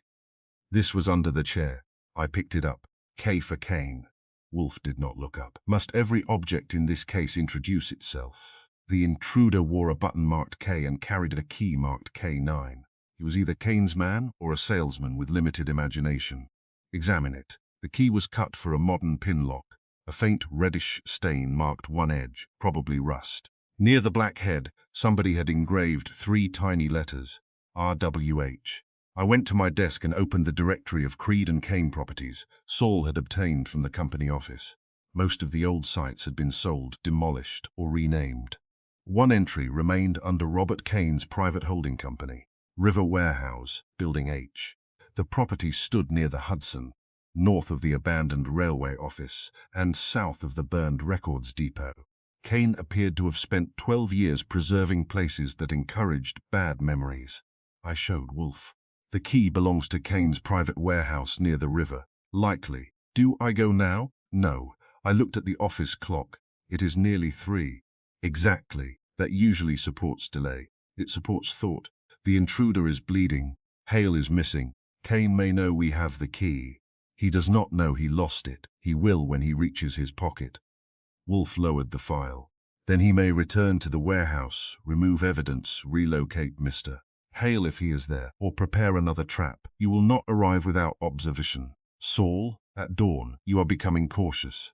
I have always been cautious. You frequently outrun the evidence. That is because the evidence walks like you. Wolfe ignored that. At 3:10, Kramer telephoned from Kane's office building. The blood on the rear stair continued into an alley where a car had been waiting. Kane's secretary, Margaret Lyle, was missing. The Western clock had been removed and later found in a repair shop 2 blocks away. No page had been concealed behind it when the repairman received it. What about Kane? I asked. At home, according to 2 detectives. Does his chauffeur confirm? Yes, then it becomes almost believable. Kramer asked what we had found. I told him about the key. River Warehouse H, he said. Kane bought it through a shell company 6 years ago. Any police interest? None. It stores old construction files and equipment. Who has access? Kane Lyle, a caretaker named George Brent, and a private watch service. Send nobody yet. Kramer's answer heated the wire. Goodwin, I have a missing witness. Intruder, blood, arson, and a warehouse key found in Wolfe's office. I am sending men. Wolfe lifted the extension. You will not, Kramer said. I was waiting for your permission. A police arrival will warn whoever holds Mr. Hale. You don't know he's there. No. But the intruder entered my house to retrieve the Creed file, lost a key to Kane's warehouse, and fled toward a prepared vehicle. The warehouse is either refuge, prison, or evidence store. All 3 require discretion. You expect Goodwin to handle it, with Mr. Panzer. Kramer muttered something about private citizens and arrogance. Wolfe said, have 2 men available 3 blocks away at 7. They are not to approach until Archie telephones. Kramer objected for another minute and then agreed because even his anger had limits. At 6:30, Saul returned to the brownstone. He had slept for 40 minutes in a police car, which he said was enough. I had slept for none, which I said was normal and did not believe. Fritz served eggs, bacon, toast, and coffee in the kitchen. Wolfe had not yet descended. He considered breakfast private and police corruption unworthy of entering it. Saul examined the key. Warehouse H has 3 entrances, he said. River loading door, street office, and basement delivery ramp. You know the building? I watched Kane's freight manager there during the old Creed case. That would have been useful 5 chapters ago. You didn't ask. We left at 6:50. The morning was grey and cold. River mist hung between the warehouses, softening roofs and smokestacks. Delivery trucks moved along the avenue, but the lane leading to Warehouse H was empty. The building was 4 stories of old brick, with narrow windows and a faded sign that read Mercer Restorgery. That name was probably harmless, but after the last case I considered it in poor taste. A small office faced the street. No light showed. Saul drove past once, circled the block and stopped behind a coal truck. "A man in the 3rd floor window," he said. "I saw the curtain. He saw us. Then he has excellent eyes. He wasn't looking at the street. He was looking at the corner. A watcher expecting someone." We approached from the riverside. The loading platform extended over a narrow service road beside the water. The main doors were chained from within. A smaller personnel entrance had a black lock plate. The K9 key fit. I opened the door 2 inches and listened. Machinery hummed somewhere deep inside. No footsteps, no voices. Saul entered first. The ground floor held stacks of construction forms, box tools, rolled plans, and wooden crates marked with old project numbers. Dust covered most surfaces. A clean path ran from the side door toward a freight elevator. Fresh blood dotted the concrete. Not much, 1 drop every few feet. The intruder had come here after leaving the brownstone. Saul touched one with a gloved finger. "Still tacky. Then he is close." We followed the trail. It ended at a washroom. The basin contained pink water and a bloodied strip of cloth. A dark blue coat lay in the waste bin with 1 sleeve torn. The lining matched the strip I had brought from Wolfe's office. The inner label had been cut away. In the pocket I found a hospital identification band. Not Hale's. Margetl style. Kane's missing secretary. I looked at Saul. The intruder was a woman. The figure was broad enough. The shoulders, padded coat. The fight, she knew how to use an iron bar. Many secretaries are underappreciated. A second item lay in the pocket. A folded photograph of Robert Kane outside the old Creed warehouse. Beside him stood Jonathan Creed, Edward Hale, and a 4th man identified in pencil on the back. Thomas Vale, chief engineer. I placed it in an envelope. From the 3rd floor came a muffled thud. Then another. Saul drew his gun. We took the stairs instead of the elevator.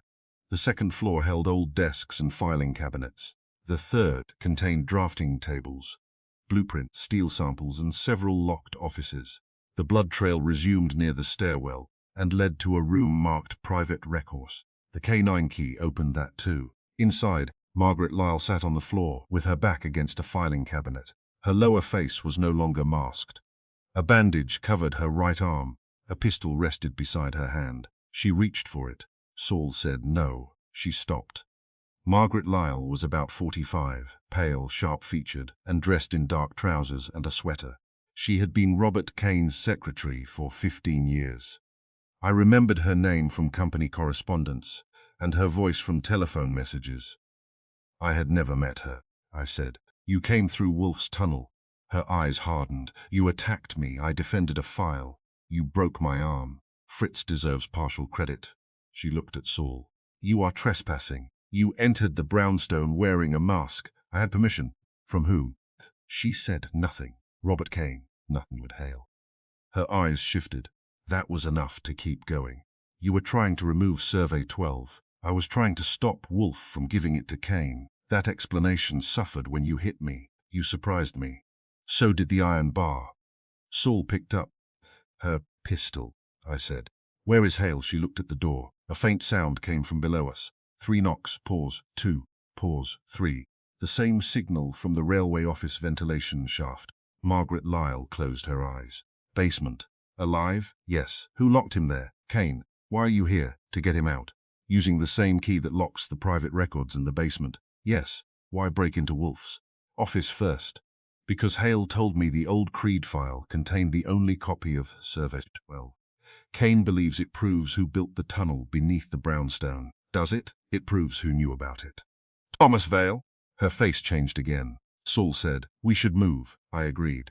We left Lyle in the records room after taking her 2nd key ring. She did not object, because Saul remained behind for 30 seconds and explained the practical disadvantages of objecting. The freight elevator descended to the basement. The air below smelled of river water, oil, paper, and cold brick. A corridor ran between storage cages and concrete rooms. Electric bulbs burned at long intervals. The knocking came from the far end. 3, 2, 3. We followed it to a steel door marked Boiler Sups. The first key failed. The second fit. I opened the door. Edward Hale sat on a wooden box with his wrists chained to a pipe.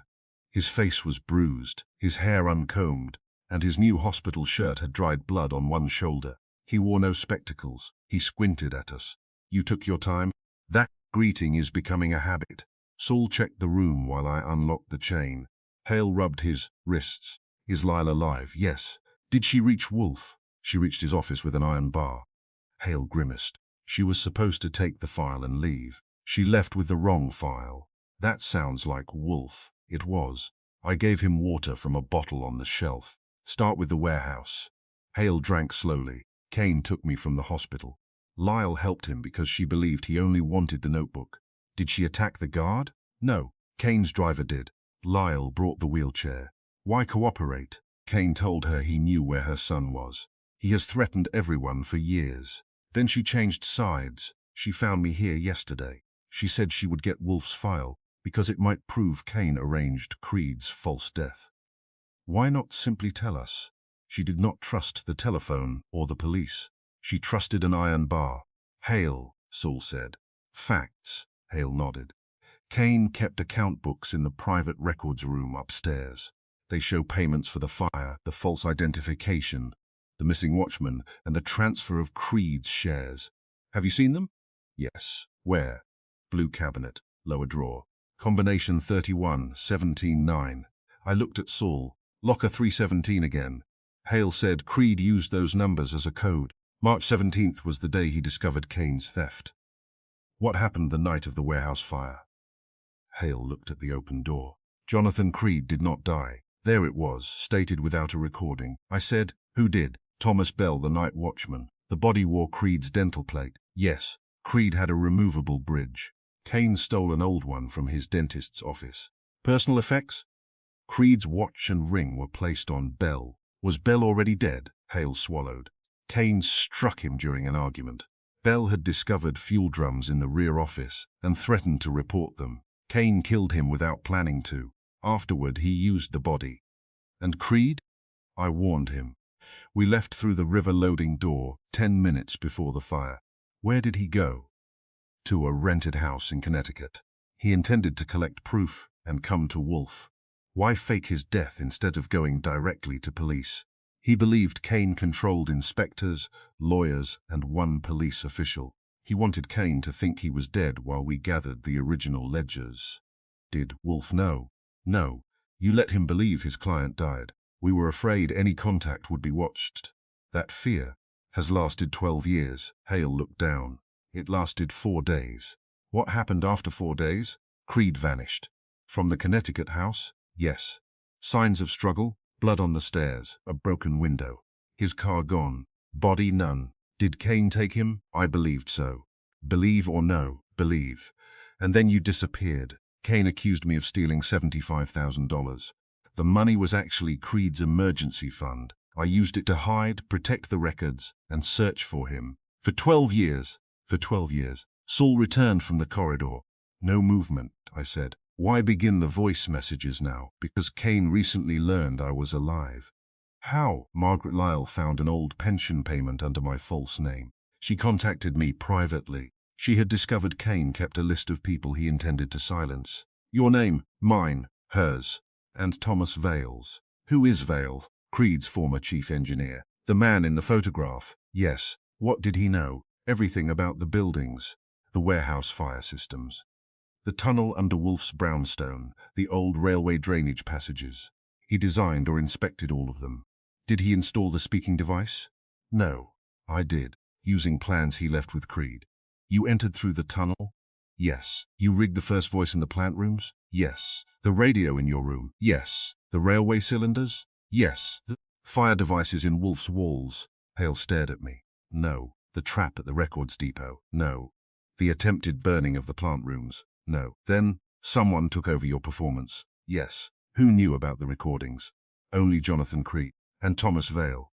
"Not Kane?" "He knew Creed dictated business material, but not that I kept copies or edited warning messages." "Margaret Lyle. I told her recently. That makes 3 living possibilities." Hale shook his head. "Val may be alive, Where? I don't know. He disappeared 1 week after Creed. I remembered the long, narrow shoe print with the worn outer heel. Description: tall, thin, left leg slightly shorter after a construction accident. It made the outer heel wear down. The print belonged to Thomas Vale, I said. They used the tunnel recently. Hale's face changed. Then he found the plans, or never lost them. He may be trying to help. He placed kerosene in Wolfe's plant room wall. No, you said. Only he knew the recordings and tunnel. Jonathan knew. Jonathan vanished 12 years ago. Hale looked at me. He vanished. He was not proved dead. That was the answer Wolfe had kept waiting for. Saul said, "Books first." We went upstairs. Margaret Lyle remained where we had left her. She gave us the combination without argument. The blue cabinet stood behind a drafting table. The lower drawer contained 6 account books, a packet of insurance forms, photographs of the burned warehouse, and a handwritten agreement signed by Robert Kane. The agreement promised Thomas Bell's widow $20,000 in exchange for a statement that her husband had abandoned her before the fire. A payment ledger showed the money had been routed through a construction supplier. Another entry listed $10,000 to a dentist named Wallace for identification materials. A third recorded $75,000 transferred from Creed's emergency account and charged to Edward Hale. Kane had built guilt the way he built warehouses, with invoices, false supports and paid inspectors. At the bottom of the drawer was Survey 12, not a fragment, the full report. It described the hidden shaft and service tunnel beneath Wolfe's brownstone. 3 signatures appeared on the final page: Robert Kane, Jonathan Creed, Thomas Vale. Beside Vale's signature was a note: passage retank Aclant Quext, access key held by engineer. Vale had the key. Hale read over my shoulder. And Creed knew. Then either man could have entered. Jonathan would not burn Wolfe's orchids. You have confidence in a man missing for 12 years. I knew him. Wolfe knew his voice. Margaret Lyle said, "There is another book." We looked at her. Kane keeps it in the river office. It lists payments from the last 2 years. For what? I asked. Searches for Creed and Vale. That meant Kane did not know whether either man was alive. Before we could question her further, the freight elevator began to move. Someone had called it from the ground floor. Saul switched off the office light. We waited. The elevator rose past the 3rd floor, 4th, then stopped. A door opened overhead. Footsteps crossed the floor. 1 man, perhaps 2. Hale whispered. I drew my gun. Saul shook his head and pointed toward the rear stair. We moved quietly. Kramer's men were 3 blocks away. I used the office telephone, called the number he had given me, and said only, "Now." Then the lights went out. A voice came from the warehouse loudspeaker. Jonathan Creed's voice. "Archie Goodwin, take Edward Hale to the river door." Hale gripped the desk. "That is not one of my recordings," the voice continued. "Do not permit Robert Kane to leave." A light appeared beneath the 4th floor stair door. Someone was descending. Wolfe had been right. The phonograph cylinders proved Creed did not need to be alive to speak. They had never proved he was dead. Saul moved beside the doorway. I looked at Hale. "Whoever is using the voice knows we are here," Hale whispered. "Thomas Vale, or Creed." The stair handle began to turn. I raised my gun. For 12 years, Edward Hale had been missing, because he knew Jonathan Creed survived the first fire. Now we had the books proving Kane arranged the false death, the report identifying the men who knew Wolfe's hidden tunnel, and a living witness ready to tell the truth. But above us, another man was entering the warehouse with Creed's voice under his control. The dead client had just spoken again. This time, he had not given us a deadline. He had given us Robert Kane. Chapter 7, The Man Behind the Voice. The man descending the warehouse stairs wore no mask. He was tall, narrow, and grey-haired, with one shoulder lower than the other, and a left foot that struck the step at a slight outward angle. The worn outer heel had introduced him before his face did. Thomas Vale stopped at the 3rd floor landing and looked through the open doorway. He saw Saul beside the wall, me with a gun in my hand, Edward Hale near the filing cabinet, and Margaret Lyle sitting on the floor with her injured arm held against her chest. His eyes moved to the account books. Then he smiled. It was a tired smile and not a friendly one. "Mr. Goodwin," he said. The voice was his own. It was thinner than Jonathan Creed's and lacked the dead man's authority, but I recognized the rhythm beneath it. The pauses came in the same places as the messages from Wolfe's wall. Vale had not imitated Creed with his throat. He had imitated him with timing. I said, "Come in and keep your hands where I can enjoy them." Vale entered. He wore a dark overcoat and carried a leather case. No weapon showed. Hale stared at him. "You're alive." Vale looked at Hale. "So are you. We have both disappointed Robert Kane." "Did you install the speaker in Wolfe's house?" I asked. "Yes." "Did you prepare the fire devices?" "No." "Did you take Hale from the hospital?" "No." "Did you send the voice over the warehouse loudspeaker?" "Yes." "That was quick progress. Put the case down." Vale placed it on the drafting table. Saul opened it. It were tools, copper wire, 2 phonograph cylinders, a compact amplifier, and a revolver wrapped in cloth. Saul removed the revolver. Vale said, "I brought it for Kane," thoughtful. "He is in the building." Margaret Lyle looked toward the stairwell. "No," she said. "He would not come himself." Vale regarded her. "He did." "How do you know?" I asked. "I watched his car enter the river gate." "You seem well informed. I designed this warehouse. There are observation slots above the loading floor." The freight elevator moved below us. Saul stepped into the hall and listened. Men coming up. A moment later, Kramer's voice boomed from the ground floor. "Police, stay where you are." That settled the immediate problem without improving anyone's mood. Vale closed his eyes briefly. "You called them." "I am occasionally civic-minded." Kramer reached the 3rd floor with 2 detectives. He entered the records room, saw the company, and looked at me. "This is what you call discretion. No shots fired." Yet his gaze found Vale. "Thomas Vale?" Vale nodded. Kramer said, "You disappeared 12 years ago." So did several facts. Kramer ordered a detective to search him. Nothing was found beyond a tunnel key, a pocket knife, and a folded sheet listing the brownstone's afternoon and evening routines. That interested Kramer. It interested me more. "Where did you get Wolfe's schedule?" I asked. Vale looked at the paper. "Observation. You watched the house for several weeks to know when Wolfe was in the Orchids and when I would be there." "Yes, why?" "Kane ordered it. Wolfe would dislike that answer, which was one reason I saved it." Kramer went downstairs with Saul to search the building. They found Kane's chauffeur unconscious near the river entrance, but no Kane. A black sedan had entered the gate and left through a second service road before the police arrived. Vale claimed Kane had tricked him by sending the car as bait. That was possible. It was also convenient. At 7 the next morning, we took Vale, Hale, Margaret Lyle, the account books, Survey 12, and the recording equipment to the brownstone. Wolfe refused to see any of them until 9. He spent his usual 2 hours in the plant rooms, though the western service corridor had been inspected, locked, chained, and watched by Saul. Wolfe's devotion to schedule had survived arson, burglary, and a dead client's mechanical return. At 9, the office was crowded. Vale sat in the yellow chair. Hale occupied the straight-backed chair near my desk. Margaret Lyle sat beside him with her arm in a sling. Kramer stood near the bookshelves, because sitting would have required patience. Saul remained in the front room. Wolfe was behind his desk. The phonograph cylinders lay in front of him. He looked at Vale. "You installed a speaking device in my house." Vale nodded. "Under compulsion." "You entered through the service tunnel beneath the courtyard." "Yes."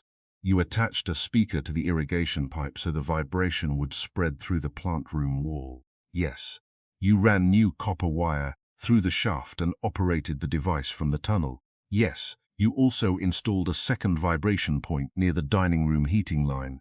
Vale hesitated. "Yes." Wolfe's eyes narrowed. "You prepared the messages?" "No, did." "Robert Kane." Hale turned sharply. "That is a lie." Vale ignored him. Wolfe said, "Explain." Vale folded his hands. "Kane found me 6 months ago. I had been living under another name in Pennsylvania. He knew I had retained copies of Jonathan Creed's recordings and the original structural plans of the brownstone." "Why had you retained them?" "I was Creed's chief engineer. I kept technical records." "Phonograph recordings are not technical records. Creed dictated instructions concerning buildings. Some, not all." Vale's fingers tightened, he continued. "Kane threatened to expose me as an accomplice in the warehouse fire. He said he would also harm my daughter. You have a daughter? Yes. Name? Eleanor Vale. Where does she live? Vale looked at Kramer. I will not say. Kramer said, we already checked. Thomas Vale has no children. Vale's face changed, only slightly, Wolfe noticed. So, Wolfe said, the threat was imaginary. Vale recovered. My niece. I call her my daughter. Kramer opened a notebook. You have no niece either. Vale looked at him with dislike. Wolfe leaned back. Continue with the lie. It may reveal its purpose. Vale's mouth tightened. Kane forced me to install the device. He supplied the recorded instructions. He wanted Goodwin drawn away from the brownstone, while his secretary entered through the tunnel and removed the original Creed file. Margaret Lyle spoke. He told me the file proved Wolfe had helped Creed escape. Wolfe looked at her. Did you believe him? For a while. Vale said. Kane also wanted Survey 12 destroyed, because it linked him to the passage and proved he had concealed it during the original inspection. Why use Jonathan Creed's voice? Wolfe asked. To compel you to act. That part succeeded. Kane knew you would recognize it. How you told him during the old investigation that Creed's speech was distinctive. Wolfe's brows rose. I did not. Vale stopped. Wolfe continued. I never discussed Mr. Creed's voice with Robert Kane. He may have learned from Hale. Hale said, I never spoke to Kane after the fire. Until recently, Vale replied. Not about Wolfe. Vale looked back at Wolfe. Kane had the old company cylinders. Did he? Yes. In the private archive. Which archive? The River Warehouse. Wolfe touched one of the cylinders. This cylinder contains the sentence, Archie Goodwin, leave the house immediately. Vale nodded. Kane assembled it, so you say. He had technicians' names? I do not know. Describe the original sources. Vale shifted in his chair. Kane used Creed's business dictation. Which dictation? I do not know. Wolfe looked at me. Archie, play it. I placed the cylinder on the portable machine. Creed's voice emerged. Archie Goodwin, leave the house immediately. I stopped it, Wolfe said. The words Archie Goodwin came from a private interview conducted in this office. The phrase leave the house came from another interview. The word immediately came from a third. Vale said nothing. Wolfe continued. Those recordings were not company dictation. They were made on Mr. Creed's private machine and copied by his bookkeeper for confidential use. Hale nodded. I gave one set to Vale. When? Wolfe asked. 2 weeks before the fire. Creed ordered him to store them separately. Wolfe's gaze returned to Vale. Robert Kane never possessed them. He could have stolen them. From where, Vale? Silence lengthened. Wolfe pointed at another cylinder. This one contains the phrase Western clock. Mr. Creed spoke those words during a private engineering conference with you. No secretary attended. No transcript was placed in the company files. Vale's face lost some color. You recorded the conference yourself, Wolfe said. The cylinder remained in your private archive. Vale said, Kane took my archive 6 months ago. Where? My house. Address. Vale gave one. Kramer said. That house burned 8 years ago. You sold the property before the fire. Vale looked at him. Kramer added, no archive was reported. Wolfe's tone hardened. You invented Kane's possession of the recordings because you believed the mechanical voice could be attributed to anyone with company access. But the words betray you. Several fragments existed only in your private collection. Vale's hands moved apart. Kane forced me to supply them. Again, how? He threatened me. With a daughter who does not exist? Vale's jaw worked. Wolfe said, you installed the devices, selected the phrases, edited the cylinders, studied our routines, and controlled the timing. Mr. Kane may have benefited from some messages, but he did not create them. He paid me. For what? To recover the file. That was one purpose, not the first. Wolfe picked up the black notebook. The earliest message directed Archie to Edward Hale. It reopened an inquiry Mr. Kane wished buried. It led us to account books proving his fraud. It exposed bribed inspectors, the false identification of the warehouse body, and the transfer of Mr. Creed's shares. Vale said, I was trying to expose Kane. Then why attempt to destroy the evidence? I didn't. The timed fire at the records depot. Kane. The devices in my plant rooms. Kane. The removal of Mr. Hale from the hospital. Kane. The attack on the officer. Kane. Wolfe made a face. An industrious man. Yet whenever evidence leads toward you, Mr. Kane becomes conveniently omnipresent. Vale looked at Hale. He knows what Kane can do. Hale's expression was grim. I know what you can do, Kramer said. Tell him. Hale looked at Wolfe. Vale knew where Creed went after the first fire. Vale turned. Be quiet. Hale continued. Creed trusted him because Vale had designed the false exit from the warehouse. He arranged the river door, the replacement body, and the hidden house in Connecticut. Wolfe's eyes sharpened. You said earlier that Mr. Kane created the false death. He did, Hale replied. But Creed discovered part of the plan and turned it against him. Bell was already dead.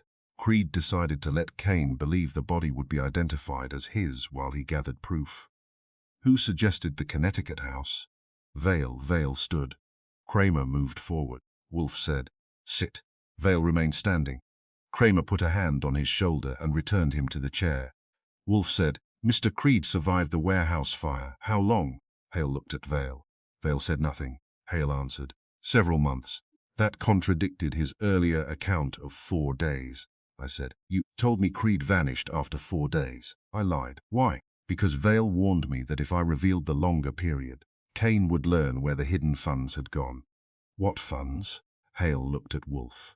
Creed had created secret reserves outside the company. Money intended to repay clients and expose the false contracts. Nearly $400,000. Wolfe said, Who controlled it? Creed and Vale. Not you. I kept parts of the ledger, but I did not have access. Wolfe turned to Vale. You betrayed Mr. Creed for the money. Vale's face became rigid. No, Mr. Kane did not know where Creed was. You did. No. You knew the recordings, the tunnels, the safe properties, the hidden accounts, and the schedule by which Mr. Creed intended to reach me. Vale's voice rose. Kane found him. How? Vale stopped. Wolfe waited. The room was silent except for the faint ticking of the office clock. At last, Vale said, He followed Hale. Hale shook his head. I never went to the Connecticut house after the first week. You carried messages. Vale's eyes flashed. Wolfe said, Mr. Hale was concealed under an assumed name. Mr. Creed remained hidden for months. Captain Kane searched without success. Only you moved between them. Vale's breathing had quickened. You then discovered that Mr. Creed intended to transfer control of the hidden funds to Mr. Hale and deliver the complete evidence to me. No, you had expected payment for helping him survive.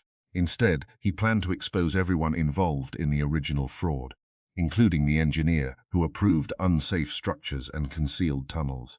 Vale's head came up. I never approved unsafe work. The payment notebook lists your initials beside altered inspection plans. That was Kane. Of course. Wolfe's voice sharpened. You betrayed Jonathan Creed to Robert Kane in exchange for control of the hidden funds. Vale struck the arm of the chair. He owed me. The words escaped before he could stop them. No one moved. Wolfe leaned back. Indeed. Vale stared at him. Wolfe said, What did he owe you? Vale's face had changed. The careful engineer was gone. What remained was an old grievance preserved too long. I built the company, he said. Creed had the name. Kane had the charm. I had the plans. I corrected their mistakes. I kept buildings standing while they signed contracts and collected praise. And stole money, Wolfe said. I took what was mine. By selling Mr. Creed's refuge to Mr. Kane, Vale's voice fell. Kane offered me half of the hidden funds. Did he pay? No. What happened to Mr. Creed? Vale looked at the floor. Kramer said, Answer. Vale spoke without raising his head. Kane came to the Connecticut house in January. Creed had been there nearly 3 months. He was preparing to come to Wolfe with the ledgers. What did Kane do? I asked. They argued. Creed said he had copies in 3 locations. Kane struck him. Killed him? No, not then. Then, when? Vale closed his eyes. Kane took him to an unfinished pumping station near Croton. He wanted the account codes. Creed refused. What did you do? Nothing. Hale said, You held him there? Vale looked at him. I brought food. You brought the recording machine, Hale said. You made Creed dictate false letters saying he had left the country. Vale's shoulders dropped. Wolfe said, How long did Mr. Creed live? 2 weeks. And then? Vale's voice was barely audible. Kane killed him. How? A blow with an iron survey weight. Body? Buried beneath the pumping station foundation before concrete was poured. Kramer took out his notebook. Exact location? Vale gave it. Kramer wrote without looking up. Wolfe said, "And the hidden funds? Kane found only part. I took the account book and the remaining bonds." "How much?" $210,000. "You kept them?" "Yes, for 12 years. Most of the money is gone." "And now, Mr.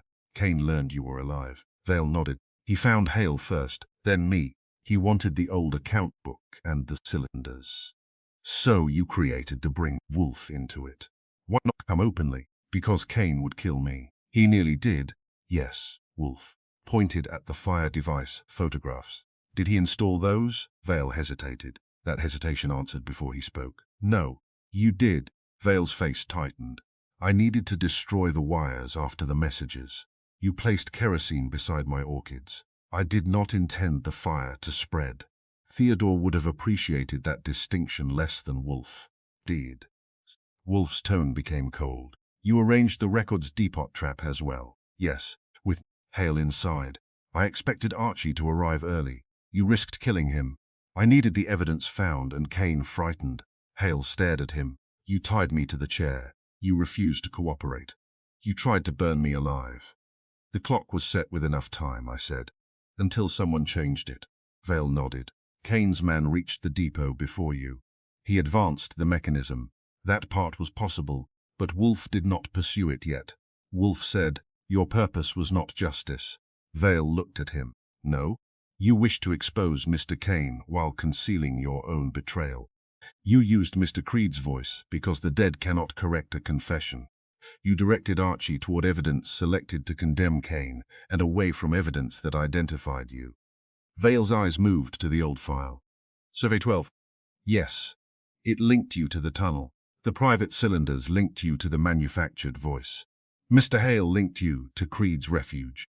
You attempted to recover the file before we assembled those facts." Margaret Lyle said, "You told me Kane wanted it."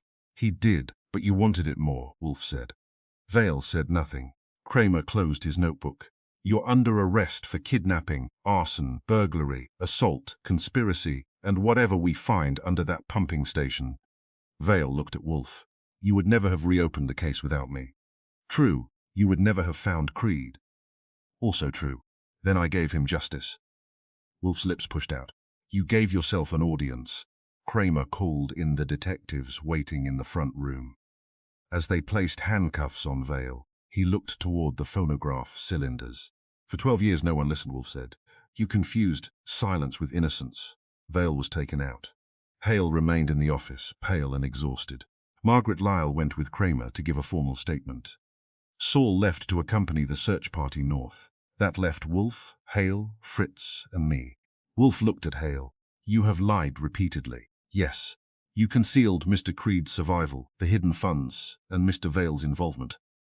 "Why should I believe you now?" Hale met his eyes. "Because Vale has finally told the part I was afraid to tell." "That is not sufficient." "No." Hale reached inside his borrowed coat and removed a folded paper. "I kept this from the warehouse books." He placed it on Wolfe's desk. It was a letter in Jonathan Creed's hand, dated 2 days before his final removal from the Connecticut house. Wolfe read it. Then he passed it to me. Creed had written that Thomas Vale knew the location of every copy, every account, and every route to Wolfe. If Creed failed to arrive, Hale was to trust no message delivered in Creed's voice unless it contained a private phrase known only to Wolfe. I looked at Wolfe. "What phrase?" He took the letter back. "It is not written here. Did Creed tell you one?" "No." "Then why mention it?" Wolfe's eyes narrowed. "Because Creed expected someone to use his voice after his death." Hale said, "Vale made him record dozens of sentences at the pumping station." "For Kane?" "Yes." "Or for himself," Wolfe said. The office clock struck 11. Jonathan Creed had been dead for 12 years, buried beneath a foundation built by the engineer who betrayed him. Yet one question remained. If all the messages had been assembled from Vale's private archive, why had Creed warned Wolfe about a phrase that did not appear in any known recording? Wolfe looked at the cylinders. "Archie." "Yes." "Play the one marked final again." I placed it on the machine. The cylinder turned. Creed's voice filled the office. "Archie, you have found the proof that I can speak while dead." A pause. "The man who built the passage also built the fire." Another pause. "Edward Hale is not the prisoner. He is the key. The machine continued spinning after the known message ended. Then, beneath the surface hiss, came a final sentence we had not heard before. It was faint, buried near the end of the groove. Nero Wolfe, the Orchids remember winter. Wolfe became absolutely still. I stopped the machine. What does it mean? He looked at the cylinder as if Jonathan Creed had entered the office and taken the empty chair. It is the private phrase. Hale, no. Valley, no. Then who recorded it? Wolfe's eyes lifted to mine, Jonathan Creed. The false voice had been built by Thomas Vale. But somewhere inside the manufactured messages, the real dead man had left one sentence untouched, and Wolfe had just recognized it. Chapter 8. The voice explained. Robert Kane entered Wolfe's office under guard and objected to the chair. That was his first mistake of the evening, though not his largest. The yellow one? He asked, looking at it as if the color were evidence of disrespect. The chair does not require your approval, Wolfe said. Sit. Kane remained standing for another second, then lowered himself into it. He was a tall man in his early 60s, silver-haired, well-dressed and carefully composed. The gold ring with the black stone remained on his right hand. It had been removed, photographed, and returned after the laboratory. Found traces of oil and concrete dust, but no immediate reason to keep it. Inspector Kramer stood near the office door, with two plainclothes men in the front room. He had arrested Kane that afternoon at a private club, after search teams found Jonathan Creed's remains beneath the old pumping station foundation. Thomas Vale sat in the red leather chair with handcuffs on his wrists and a detective behind him. Edward Hale occupied the straight-back chair near my desk. His throat was still bruised, his eyes tired behind his latest pair of spectacles, but he looked more like a bookkeeper than a ghost's assistant. Fritz stood beside the bookshelves. He had requested permission to attend because the conspiracy had invaded his kitchen, cellar, dining room, plant rooms, and dinner schedule. Wolfe had granted it.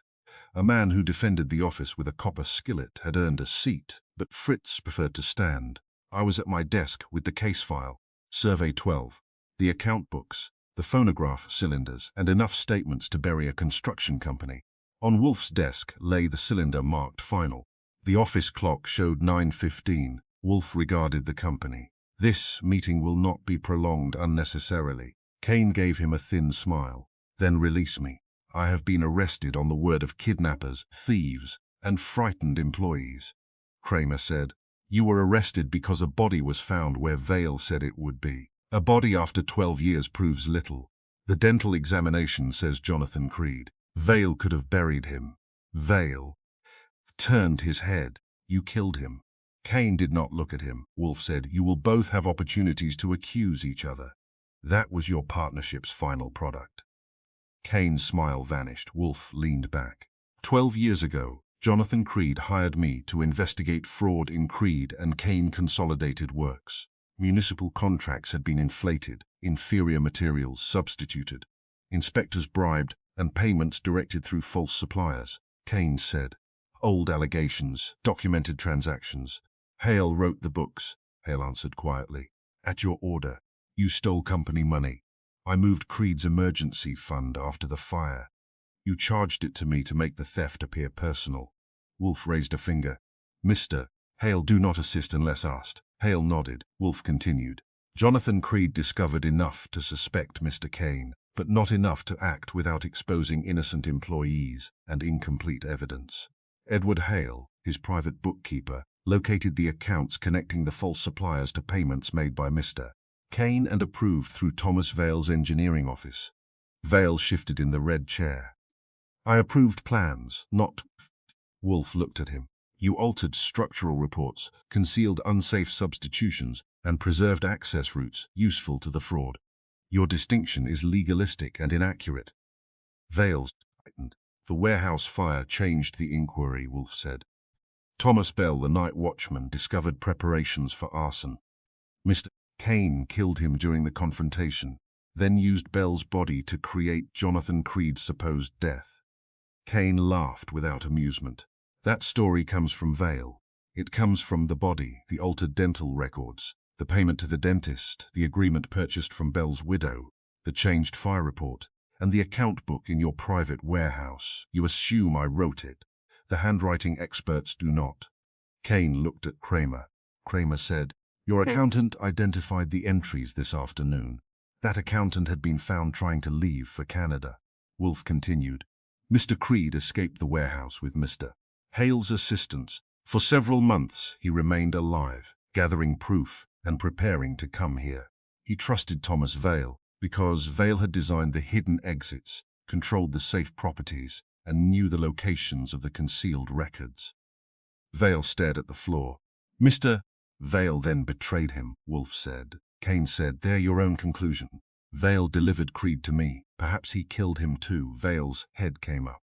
"You struck him at the pumping station, and you held him there. I brought food. You brought the recorder." Wolfe's voice cut across them. "You are both correct enough to hang each other." The room became still. Wolfe looked at Kane. "You wanted the hidden funds and the surviving evidence. Vale wanted money, power, and protection from exposure. He gave you Mr. Creed's location in exchange for half the concealed reserve." Kane said nothing. "You did not pay him," Wolfe continued. "That error preserved the case. Betrayed men are unreliable accomplices." Vale's handcuffed fingers closed. "You promised me 200,000. Kane finally looked at him. "You had already stolen more." Vale leaned forward, but the detective put a hand on his shoulder. Wolfe said, "After Mr. Creed refused to surrender the account codes, he was killed and buried beneath a foundation your company was pouring. Mr. Hale remained hidden. Mr. Vale disappeared with part of the reserve and Jonathan Creed's private archive of recordings. I looked at the cylinder. The little black object had done enough work for one lifetime." Wolfe continued, "For 12 years the three surviving men feared one another. Mr. Kane feared the records and witnesses. Mr. Hale feared discovery. Mr. Vale feared both the murderers he had served and the evidence of his betrayal." Hale said, "I feared Vale most." Wolfe nodded, with reason. Kane shifted in the yellow chair. "What does this have to do with a voice in your wall?" "Everything." Wolfe looked toward Fritz. "Mr. Brenner, describe what you heard." Fritz spoke with his usual calm. "A man's voice came through the wall during dinner. It named Archie and directed him to the railway office. Later we found that a device had been attached to the pipes and wires installed through the old shaft." "Thank you." Fritz inclined his head. Wolfe turned to Vale. "You reopened the service tunnel beneath my rear courtyard. You knew it existed because you had signed Survey 12 and retained the engineer's key. You entered the vertical shaft, installed speakers against the irrigation and heating pipes, and used the metal lines to distribute sound through the house." Vale said, "Kane forced me. No, he threatened me." "You cannot know that." Wolfe's lips moved. "I know that the messages contained words unavailable to Mr. Kane." Vale looked at the cylinders. Wolfe pointed to the portable phonograph beside my desk. "Archie." I placed the cylinder on the machine and played the first manufactured instruction. "Archie Goodwin, leave the house immediately." The sentence ended. "I stopped the motor," Wolfe said. Those words were joined from 3 separate recordings. Archie Goodwin came from a private interview in this office. "Leave the house" came from a different conversation. "Immediately" came from a third. Kane said, "Vale had the recordings exactly. He could have acted for me. But you did not know that several phrases existed. One message contained the expression Western clock. Jonathan Creed had used those words only during a private engineering conference attended by Thomas Vale. No company transcript survived. No copy entered your archive." Kane turned toward Vale. Wolfe continued. "Another message said, 'The man who built the passage also built the fire.' That phrase was assembled from technical dictation stored in Vale's private collection. It was designed to point toward you, Mr. Kane, while concealing the editor." Vale said, "Kane built the original warehouse plan. You built its hidden river exit." Vale's face hardened. Wolfe looked at Kane. "Mr. Vale created the voice. You later exploited parts of his plan, but you did not design it." Kane gave Vale a cold stare. "You fool." Vale laughed once. "I brought Wolfe to you. You brought him to both of us." Wolfe nodded. "That is the central truth." He turned the cylinder with one fingertip. Mr. Vale's purpose was not simply to expose Mr. Kane. If justice had been his object, he could have delivered the account books, Survey 12, Mr. Hale's location, And the pumping station site directly to Inspector Kramer or me. Kramer grunted. He trusted neither of us. He trusted no one, Wolfe said. But distrust does not explain theater. Vale's eyes narrowed. Wolfe continued. He manufactured Jonathan Creed's voice because a dead victim had authority without the ability to contradict him. The messages forced Archie to follow a prepared path. First, to Mr. Hale's room, then to the records depot, then to the railway office. Each destination revealed evidence against Mr. Kane, and nearly killed me, Hale said. Vale looked at him. The fire was not supposed to reach you. You tied me beside kerosene. I allowed time. Wolfe's voice hardened. You allowed yourself excuses, nothing more. Vale turned away.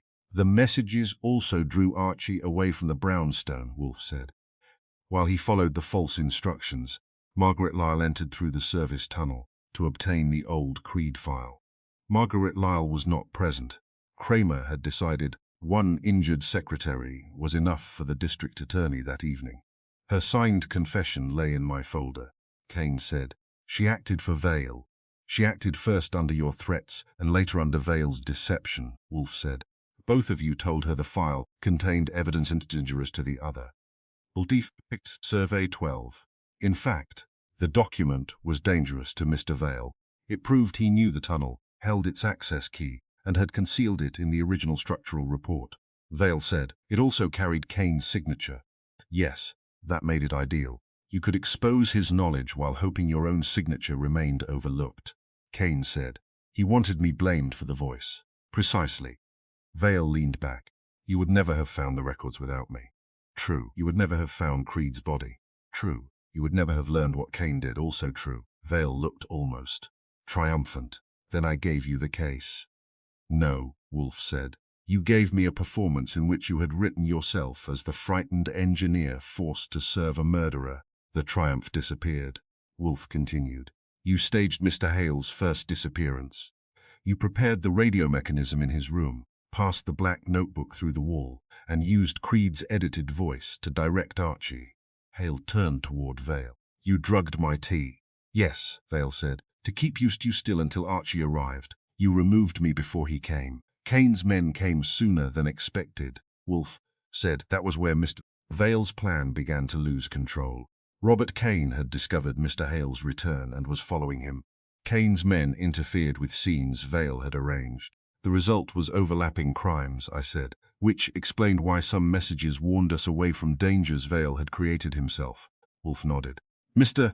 Vale wanted Archie to arrive in time to save Mr. Hale at the records depot, Mr. Kane's agent advanced the ignition clock, nearly turning theatrical risk into murder. Kane said, You have no proof one of my men touched it. Kramer said, We have the man. Kane's expression changed. The man was his former driver, who had exchanged loyalty for a lawyer and breakfast. Wolfe said, At the railway office. Vale planted Hale's coat, spectacles, payment notebook, and the phonograph cylinders. He removed the page that directly connected himself to the original fraud and left pages condemning Kane. Vale said, The missing named Kane. It named both of you. Vale's mouth closed. Hale reached into the folder on his lap and removed a sealed evidence copy, the original page. I had recovered it from the lining of Hale's old suitcase after Wolfe asked why a careful bookkeeper would leave an open case half-packed. The page showed payments approved by Robert Kane and certified by Thomas Vale. Beside one entry was a handwritten note from Jonathan Creed. Kane orders. Vale consuls. I carried it to Kramer. Wolfe said. Mr. Hale preserved what Mr. Vale believed destroyed. Kane looked at Hale with open hatred. Hale met it without moving. The payment records, the false dental identification, the altered survey, the hidden reserve, and the pumping station location condemn both Mr. Kane and Mr. Vale, Wolfe said. Mr. Kane for murder, fraud, bribery, kidnapping, and conspiracy. Mr. Vale for conspiracy, kidnapping, arson, burglary, theft, obstruction, and participation in Mr. Creed's captivity and death. Vale said, I did not strike Creed. You sold him to the man who did. That is not murder, Kramer said. The district attorney can teach you the vocabulary. Vale glared at him. Wolfe picked up the cylinder marked final. One matter remains, the private phrase. Kane said, What phrase? I started the phonograph. The cylinder turned through the known messages. Then the faint sentence emerged from the final groove. Nero Wolfe, the Orchids remember winter. Wolfe raised a hand, and I stopped the machine. Vale said, Creed recorded that. Yes, I never understood it. Nor did Mr. Kane hear it, Wolfe said. It was spoken before either of you knew Mr. Creed had consulted me about the hidden funds. Hale looked at Wolfe. What did it mean? During our old inquiry, Mr. Creed came to the plant rooms one winter morning. He objected to the heat and said orchids should remember winter if they were to appreciate spring. I replied that orchids remember only neglect. I said, a private exchange. Yes. Wolfe looked at Val. You found the phrase in Mr. Creed's private cylinder archive. You preserved it because you did not understand it. Its presence proved that the archive had passed through your hands. Vale said, that proves only possession. It proves control of the voice. Wolfe's tone became cold. More important, it proves Jonathan Creed anticipated betrayal. He placed an untouched sentence among the recordings, one that I could identify as genuine. He knew someone might later rearrange his words. Vale stared at the cylinder. He never told me. Of course not, Kane said. Then Creed expected Vale to betray him. Perhaps. Or he expected any frightened associate to misuse the archive. Mr. Creed's precautions were extensive but insufficient. The office clock moved toward 10. Kramer opened his notebook. I have enough. Not quite, Wolfe said. Kramer frowned. Wolfe turned to Kane. Who killed Thomas Bell? Kane smiled faintly. You have told everyone I did. I have reconstructed it. I want your denial recorded in this company. I deny it. Did Thomas Vale see the killing? No, Vale looked at. Wolfe asked. Did Edward Hale? No. Then only you and the dead man were present.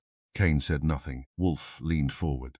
Bell's blood was found on an iron survey weight recovered today from a sealed compartment in your river warehouse. Your fingerprint remains beneath the corroded grip. Kane's face lost color. That evidence had not existed when the meeting began. Kramer had brought it in his pocket. Kane looked toward the door. Kramer moved between him and it. Wolfe said, you preserved the weapon because disposing of company survey equipment after the fire might attract notice. Later you concealed it when the warehouse inventory was moved. Kane stood. Vale stood too, pulled by the motion. The detective forced Vale back. Kane said, Vale planted it. Kramer removed the evidence report from his coat. The compartment was locked with your private key. Your secretary identified it. Your print is under 12 years of corrosion. Kane's shoulders dropped by half an inch. That was all. Kramer signaled the men in the front room. As the detectives approached, Vale looked at Kane. You should have paid me. Kane answered. I should have buried you beside Creed. The admission was not complete, but it was close enough to make Kramer smile. The detectives took Kane and Vale toward the door. Vale stopped beside Wolfe's desk. I made the dead speak. Wolfe regarded him. No. You cut a dead man's words into pieces and made them serve your fear. I forced the truth into the open. You attempted to expose Mr. Kane while editing yourself out of the account. Vale's handcuffs clicked as he shifted. Without me, Creed would have remained buried. Without you, he might have reached this office alive. Vale looked away. Wolfe said. The voice did not return to seek justice. It was manufactured by the man who feared the full truth most. Kramer took Vale by the arm. They left. The office door closed. For several seconds no one spoke. Then Fritz went to the small table and began collecting the glasses. That was his way of announcing that disorder had lost its excuse. Hale remained seated. Will the evidence be enough? Kramer had returned. Alone, he answered. For Kane, yes. For Vale, more than enough. The district attorney has Lyle, the driver, the account books, Survey 12, the warehouse equipment, and Vale's confession. Hale removed his spectacles and rubbed his eyes. I lied to Wolfe. Repeatedly, I said. Wolfe looked at him. You concealed facts from fear. That is understandable and destructive. You also preserved the evidence that now exposes both men. Hale replaced his glasses. What happens to Creed's company? Receivers, courts, creditors, and other forms of punishment, I said. Kramer went to the door. Before leaving, he looked at the phonograph cylinder. I prefer living witnesses. They are easier to question, I said. Not always. He glanced at Hale, then at Wolfe. Good work. Wolfe made a face. Kramer left. Fritz asked whether Wolfe wished dinner reheated. Certainly not, Wolfe said. Duck does not improve through neglect. The duck is gone. I have prepared beef in red wine. Wolfe stared at him. Fritz added. Without delay. Wolfe rose. Hale stood too. At the office door he turned toward the western wall. I kept hearing Creed's voice for 12 years. Wolfe said. Memory is not testimony, Mr. Hale. No, but sometimes it preserves the question until facts arrive. Hale nodded and followed Fritz to the front hall. I remained long enough to gather the cylinders. The office looked ordinary again. The chairs were empty, the case file was closed. No voice came from the walls, the heating pipes, or the ceiling. I looked at Wolfe. You recognized the private phrase immediately. Yes. Did you know then that Val had made the messages? I knew the cylinder came from Creed's private archive. Vale was the most likely custodian. You let the case continue. I lacked proof. You also wanted the whole performance. Wolfe scowled. I wanted the truth, complete with company. Archie. Yes? Bring the final cylinder. Why? It belongs with the file. I picked it up. We went toward the dining room. Behind us, the western wall remained silent. It had never contained Jonathan Creed, alive or dead. It had contained copper wire, a speaker, and the careful invention of Thomas Vale. But the lie had carried one genuine sentence. A dead man's warning had survived inside the manufactured voice of the man who betrayed him. That sentence had not solved the case. It had merely reminded Nero Wolfe that truth, unlike a recording, cannot be cut into convenient pieces without leaving a seam.